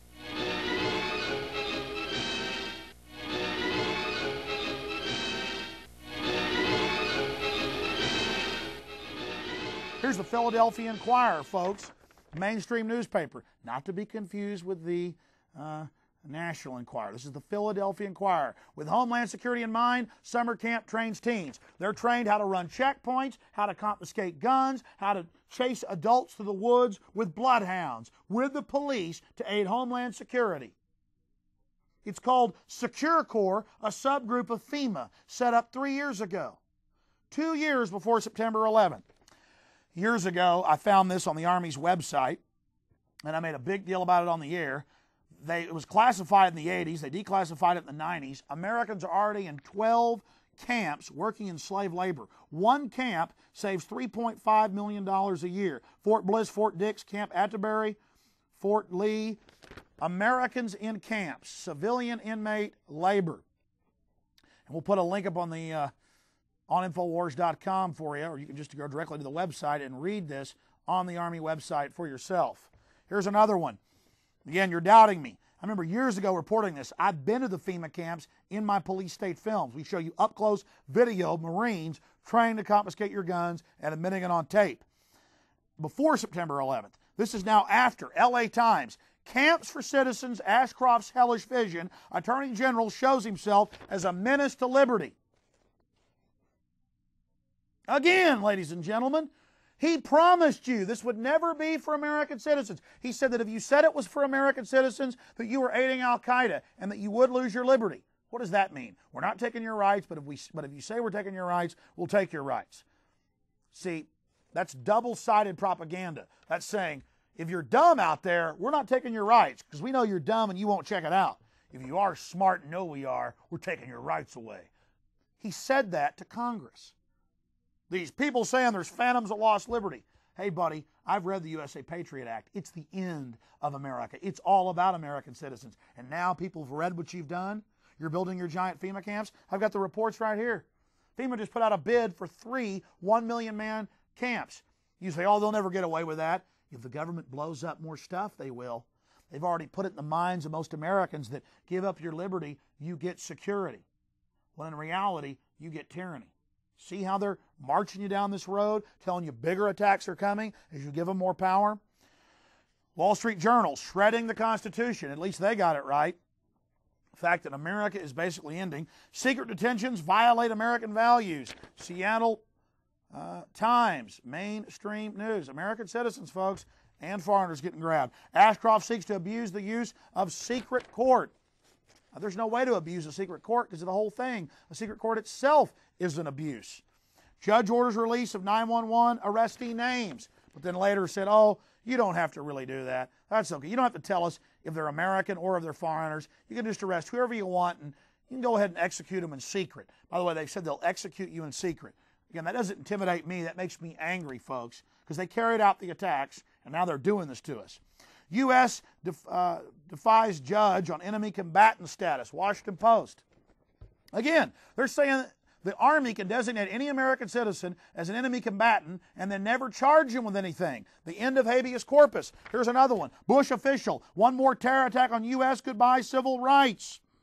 Top Bush official, while speaking to a Detroit crowd, said one more attack and that's going to be the end of our civil rights. And who did Bush appoint? It was somebody appointed to the U.S. Civil Rights Commission. Peter Crisau. Look at this, folks. Mainstream news. Unbelievable. One more terror attack. Here's another one out of Newsmax. Bush would send SWAT teams to journalists' homes. CIA expert says leaks of classified information must stop. What leaks? Leaks that the government was behind the attacks. We've got to do whatever it takes, whether it means sending SWAT teams to journalists' homes to stop these leaks. You are with us, or you're with the terrorists. And if you're with the terrorists, you will face the consequences. FBI begins to visit libraries. Again, this too is out of the Washington Post. And by the way, it's not just libraries that they are visiting, my friends. In the USA Patriot Act, in Section 213, it's the warrantless sneak and peek. It means your house, your business, libraries, records at your business. They come in, take what they want, don't even tell you they were there after they take stuff, anything they want. Or they can come and tell you they were there and tell you it's a national security treason charge if you tell anyone that they were ever there. And they're not using them on Islamics or terrorists. They're using them on the American people. There's another one, suspending habeas corpus. Getting rid of habeas corpus for American citizens. Foundations are in place for martial law in the U.S. Sydney Morning Herald. It's all over the foreign news. FEMA preparing for mass destruction attacks on U.S. cities. FEMA says we're about to be attacked by Iraq at any time and that millions will die. We've got to build giant camps for everyone. Again, the gas chambers are for delousing and for your safety. FBI objects to the Constitution. This out of a Denver courtroom saying the Constitution only aids terrorists. The jury asked for copies of the amendments to the U.S. Constitution concerning the deliberation, and the judge overruled the motion to read the amendments to the jury and said the Constitution is a terrorist document. This is America, folks. FBI objects to Constitution. Mainstream news. Meanwhile, they're telling you to give up all your liberty. Think about this. They're telling you to give up all your liberty for security. The borders are wide open. They're funding every terrorist organization you can imagine. Bill Clinton transferred 2 nuclear reactors to North Korea that produce fissile material to produce warheads. They will arm the hereditary dictator of North Korea who kills millions of his own people with nuclear weapons material but they want your guns, America. And now, just in case you think it's just Bill Clinton, George Bush is going to transfer another 4 nuclear reactors to Kim Jong-il. Police state cashless society control grid. Quickly, Popular Science put out an artist rendering of the new card, the new national ID card. It has an all-seeing Illuminati eye on the front of it, and Winston Smith, the dehumanized character from 1984, is the name of the subject. This is a sick joke. They know most people won't even know what they're talking about. The article is for the National ID Card, Cashless Society, Taxation Control Grid, but it has an all-seeing Illuminati eye on it, and the name of the man is Winston Smith.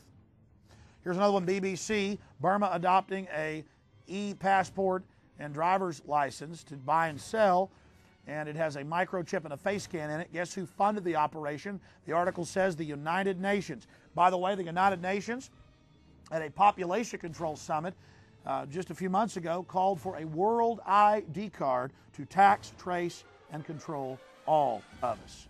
Retailers test paying by fingerprint. USA Today. All over the country, thumb scanning to buy and sell. And they talk about making you do it to buy and sell in the near future. Reviving a de facto national ID card. Again, we already have national ID cards. 38 states already thumb scan or face scan to get driver's license, and your information's already been given to the grocery stores, which is uploaded to the National Security Agency. All of this confirmed. In fact, here's Fox News. They say, store customer cards, a source for the FBI. Then they admit major chains routinely upload all your purchasing records off credit card and discount cards, upload this to NSA.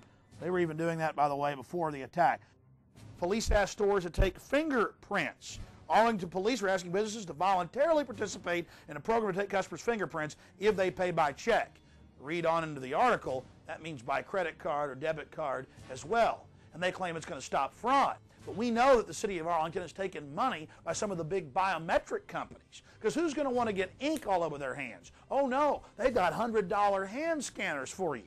And it just so happens these technologies were developed by the Defense Department and transferred to companies like Visionics and North American Morpho Systems. Houston Chronicle, it's kind of touch and go. Kroger's and H-E-B food stores putting in thumb scanners. Plan to go statewide in the state of Texas. You better boycott and protest that, ladies and gentlemen. Cashless society inevitable. A boost to globalist taxers. Again, the UN and the OECD just met in The Hague in the Netherlands and in Washington and called for thumb scanning and face scanning to buy and sell or national ID cards to have a global tax so you can't escape an 85% tax level, which they are pushing for. Don't think it'll happen? Yes, it will incrementally. Shops try chips for tracking every move by a client. Monitoring system, note what catches customers' eyes. This report says that Walmart, Sears, Target, everybody, starting next year, is going to put tiny 3-cent microchips in the clothes, the shoes, Campbell's suit cams, Kraft, Procter & Gamble. It's going to be all in the clothes, all over your body. And when you leave, they'll scan your name, whether you like it or not, onto the purchase. And they're going to have radio readers around town. Walmart's already wired a major city in Arkansas with this system, the Washington Post reported. Again, this is the Washington Post, ladies and gentlemen. And this was posted in the San Francisco Chronicle. So, how are they promoting microchips? I'm sure I don't have to tell you that they're all over the news saying we've had kidnappings, put microchips in the children. And I made films about that years ago and got laughed at, and now it's all over the news. Put microchips in the children for their safety. Why, we've been doing it with doggies for years. Do you know how to keep your children safe? We'll tell you tonight. In the next year, you'll be able to use your teen's cell phone to locate them 24/7. Younger children will get a small global positioning device hidden in their wristwatch or backpack. And just around the next high-tech corner, an electronic chip like this that can be implanted under your kid's skin. Let's say children in your community start wearing wristwatches with GPS devices in them. Can't that only be a good thing for the community if it keeps children safe? I would love that. I mean, what's a parent's fear? I think it's a parent's obligation to ensure that their children have a chance to mature, to grow, to realize their potential. And if it means it's Big Brother, so be it. You got to do what you got to do to keep your kids safe. Civil libertarians, eat your hearts out. Civil libertarians, eat your hearts out. Applied Digital Solutions could track human beings by satellite. All right, we got the Van Dams, we got this little girl Elizabeth Smart, we got this girl in Pennsylvania, we got Samantha Runyon, we got this other little girl, one after another, after another, after another, after another. And parents around America saying, we can't even allow our kids to play in the front yard. Is there anything, technologically speaking, that they can do that could help in a situation like a kidnapping? Is there, for example, a microchip, a watch, a tracking device we can use for our kids? We are working on a product that we have called internally a PLD. PLD stands for Personal Locating Device, which is an implantable GPS for which our company owns a patent and can be implanted surgically in the clavicle area of a child or someone that you are interested in tracking. It is the first implantable microchip for humans that has multiple security, financial, and healthcare applications. One thing I would just suggest, I'm just an outside, soon-to-be investor. I love this idea, by the way, Scott. I think this is great. Thank you, Sean. Put it in earrings, put it in a cross, make it smaller, maybe not implantable, and I think let parents choose. It's not the government, so I like it. But we're currently working on those applications. Good. I hear music, so thank you for having me. Give me a cut, Scott. No, I'm kidding. all the best. Thank you. Thank I think it's a great product. I really do. Fort Worth Star Telegram. Fearful parents turn to privacy devices. Gets into the microchips. This report comes from the Air Force website. It was also on the Federation of American Scientists. They explain how they're going to get you to accept implantable microchips. It says the PR implications, how they're going to use the media to condition the public to take microchips. This was from January of 2000. Rental car companies may be tracking you via GPS. And now they've admitted that most new cars have satellite tracker boxes already in them. They've started taxing people in England with the satellite tracker boxes. And I've read the federal documents where they plan to start taxing and tracking us with satellite tracking boxes in our cars here as well. And in Los Angeles and north of LA, they're going to make you carry a transponder tracker. That was in the New York Times. I mean, this is getting too out of control. College seeks security in thumbs. Colleges, to buy and sell, to get their lunches, to get into their libraries, got a thumb scan. Again, training of generations. They're doing this with the junior high and middle school and elementary school kids. They're making them thumb scan to get their lunches, training them for the cashless society. No cash allowed, getting them into the control grid. I also wanted to talk, just to warn you, about the hundreds of reports confirming dozens of vaccines full of cancer viruses. That's why cancer's up by 400%. This is out of the National Post of Canada. Cancer linked to vaccine foul by monkey virus. Vaccine cancer scare. This out of the New York Post. And again, the UN says they want to control our populations. DNA test links autism to measles, mumps, and rubella. They have found it in autistic children, almost all autistic children. Autism was unheard of before the MMR shot. Now they found this antibody, a hormone just so happens to be in the shot that attacks the cerebral cortex. Normally it just causes a lowering of IQ in the child.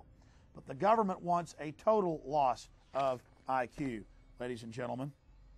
DNA test links autism to MMR.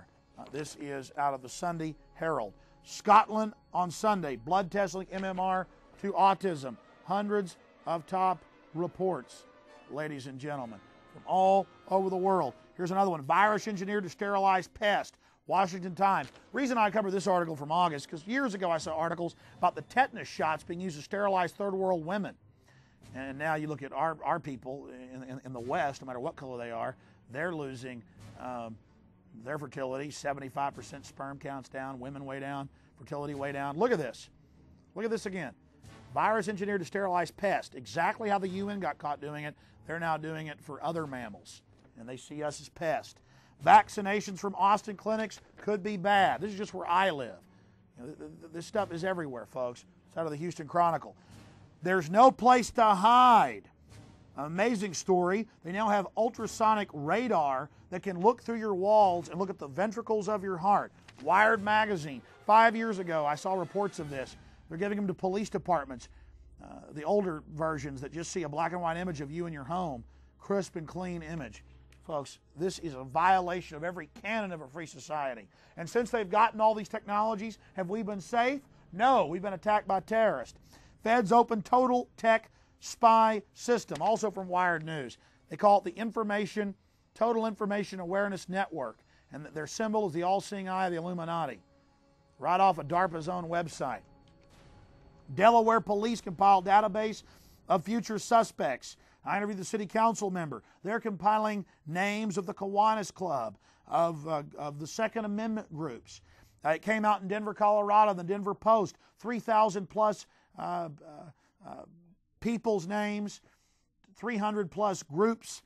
They had photos, they had files on Kiwanis, NRA, liberal preachers, conservative preachers, on everybody. They won't control our borders, but they got files on the American people because we're the cattle, we're the producers. I'm not trying to scare you here, folks. It's gone so far, we got to tell the truth. Delaware police database on future subjects, people who've never committed crimes. Associated Press, pre-crime.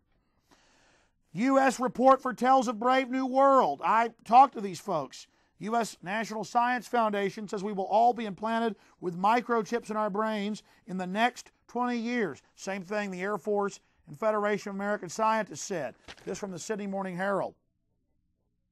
It says we will all have chips put in our heads. This is the U.S. government's plan. They've done everything they said they'd do.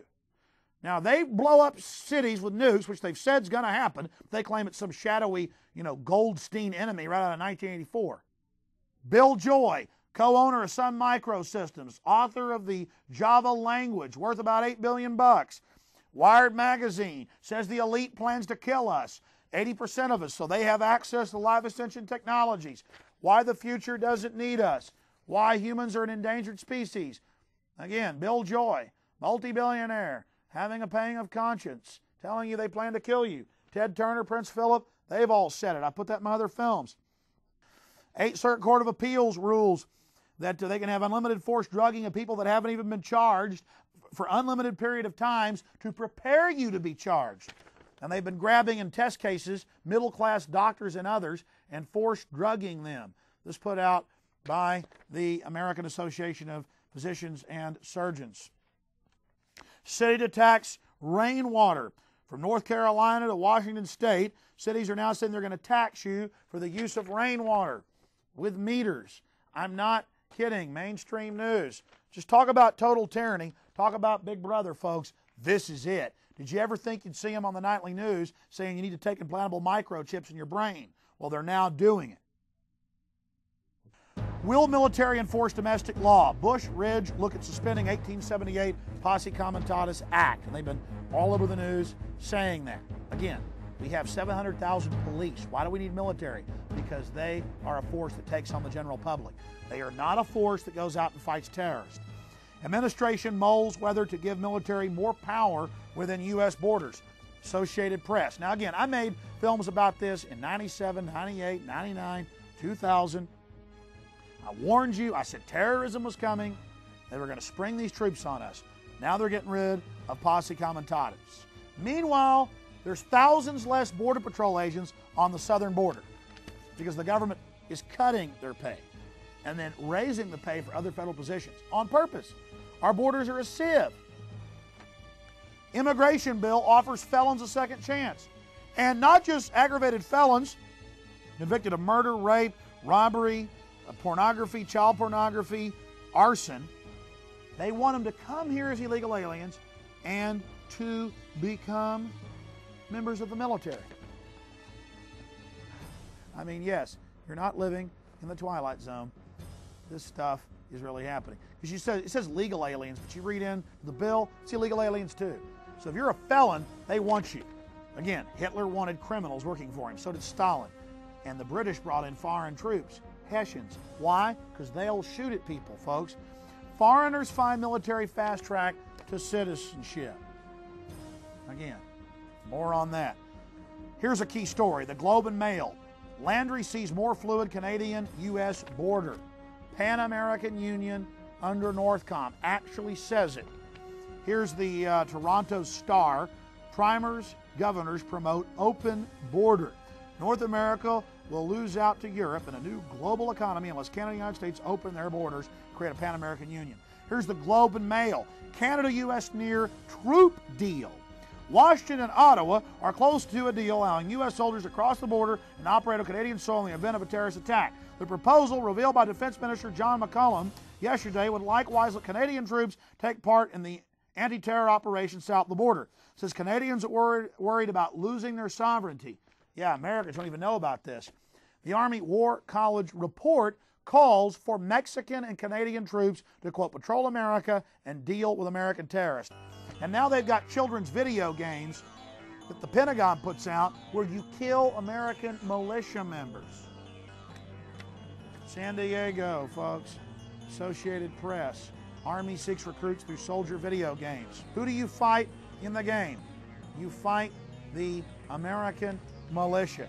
Terrorist. American militia. You see that? The guys with, a feed hat on, just a country boy. Sitting there defending America, so he's evil. And guess who the good guys are? SAS, United Kingdom, GSG9, Germany, GIGN, France. Here on the front, who are the best guys in the game?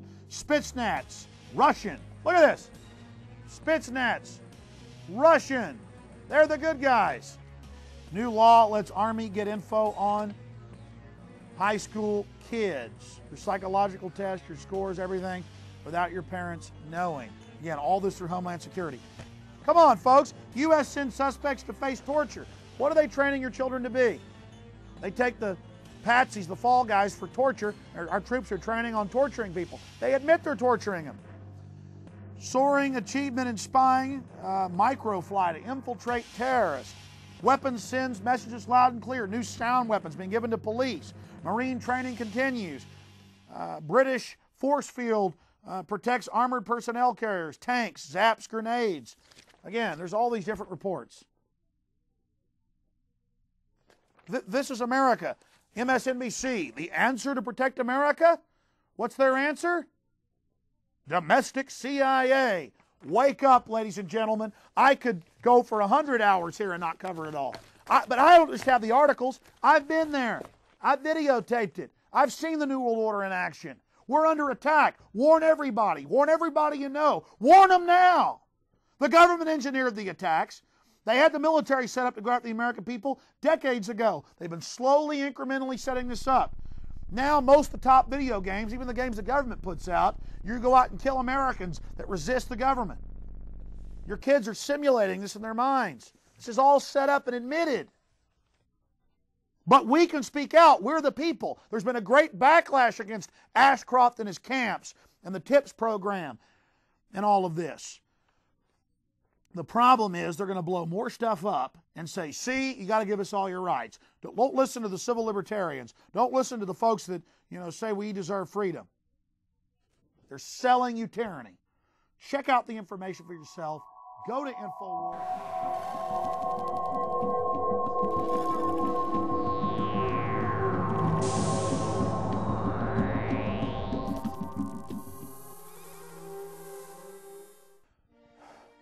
Thanks for watching this presentation. It's frustrating for me to have to go this fast and to know that I've only covered a small percentage of the information. If you'd like to learn more, be sure and visit my website daily. It's Infowars.com. And it's better than any newspaper out there I've found. We update the site with mainstream, alternative news, government documents, you name it, from around the globe. But bottom line, folks, America and the world is under attack by the globalists. They're using terrorism and the fear of terrorism to destroy our sovereignty, bring in foreign troops, to militarize our police, and to turn our military against us. Every nightmare the old-timers ever talked about is now happening. And how did those old-timers years ago know that all this was going to happen? Because they were reading the State Department's own documents. They were reading Foreign Affairs put out by the Council on Foreign Relations. They had watched world history, and they could see the changes that were already taking place. America's a great land, and she's strong. But there's too many wolves in sheep's clothing pulling at her heart, stabbing at her innards. we're losing our country. We're losing America. And our children won't grow up in a free country. They'll grow up in a high-tech police state. So understand me, folks. The government is behind the terrorist attacks. The First World Trade Center, Oklahoma City, the Second World Trade Center. And they're telling us more terrorist attacks are coming and that we've got to give up our liberty if we're going to have any security. Folks, that's a fraud. We know who has the motive for September 11th. We know who's getting the pipelines and shipping in the opium. We know who's selling the weapons with the Carlyle Group, the Bushes, and the Bin Ladens. We know who's getting the police state here domestically and all these big un-American corporations that are out there promoting it. So start researching this information. Make it a priority in your life, because whether you like it or not, or whether you believe what I've said here today, it's going to affect you, because they're planning more terrorist attacks. They've told you it's not a question of if but when. More terrorists coming. The only way to neutralize the globalists is by exposing that they are behind the terrorist attacks. Then if they pull it, it'll backfire on them. I believe that they're at the point of no return. They're arrogant, and in their ivory towers, they just can't help themselves. But the good news is, I do radio interviews across this country every day, and I do my own syndicated broadcast. And frankly, almost no one calls in that disagrees anymore. And these folks know what they're talking about. They're informed, they're educated, and they're concerned, and they're spreading the word. So be part of history. Help spread the word. We're not alone. Help warn your neighbors. Make copies of this film. I authorize you to for nonprofit educational purposes. Help save America. Terrorism is being used to destroy America. Terrorism is about a political outcome. And look at what the politicians are doing for their banker masters. So please, help save America. Have the courage to spread the word. Because if you don't, no one will. And America will most certainly die. And we all live here. We can't afford to do that to our children and grandchildren. It's a battle for the Republic. Please get out there and help us save this country. God bless you all. I'm Alex Jones, signing off.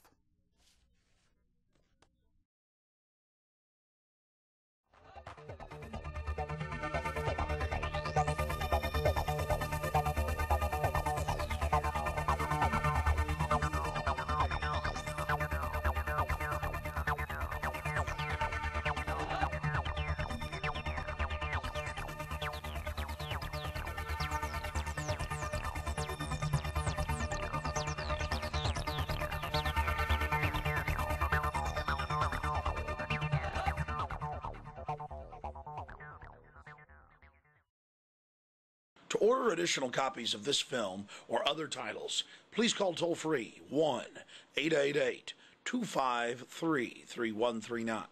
That's 888-253-3139. Or simply visit our websites at Infowars.com and net for further information.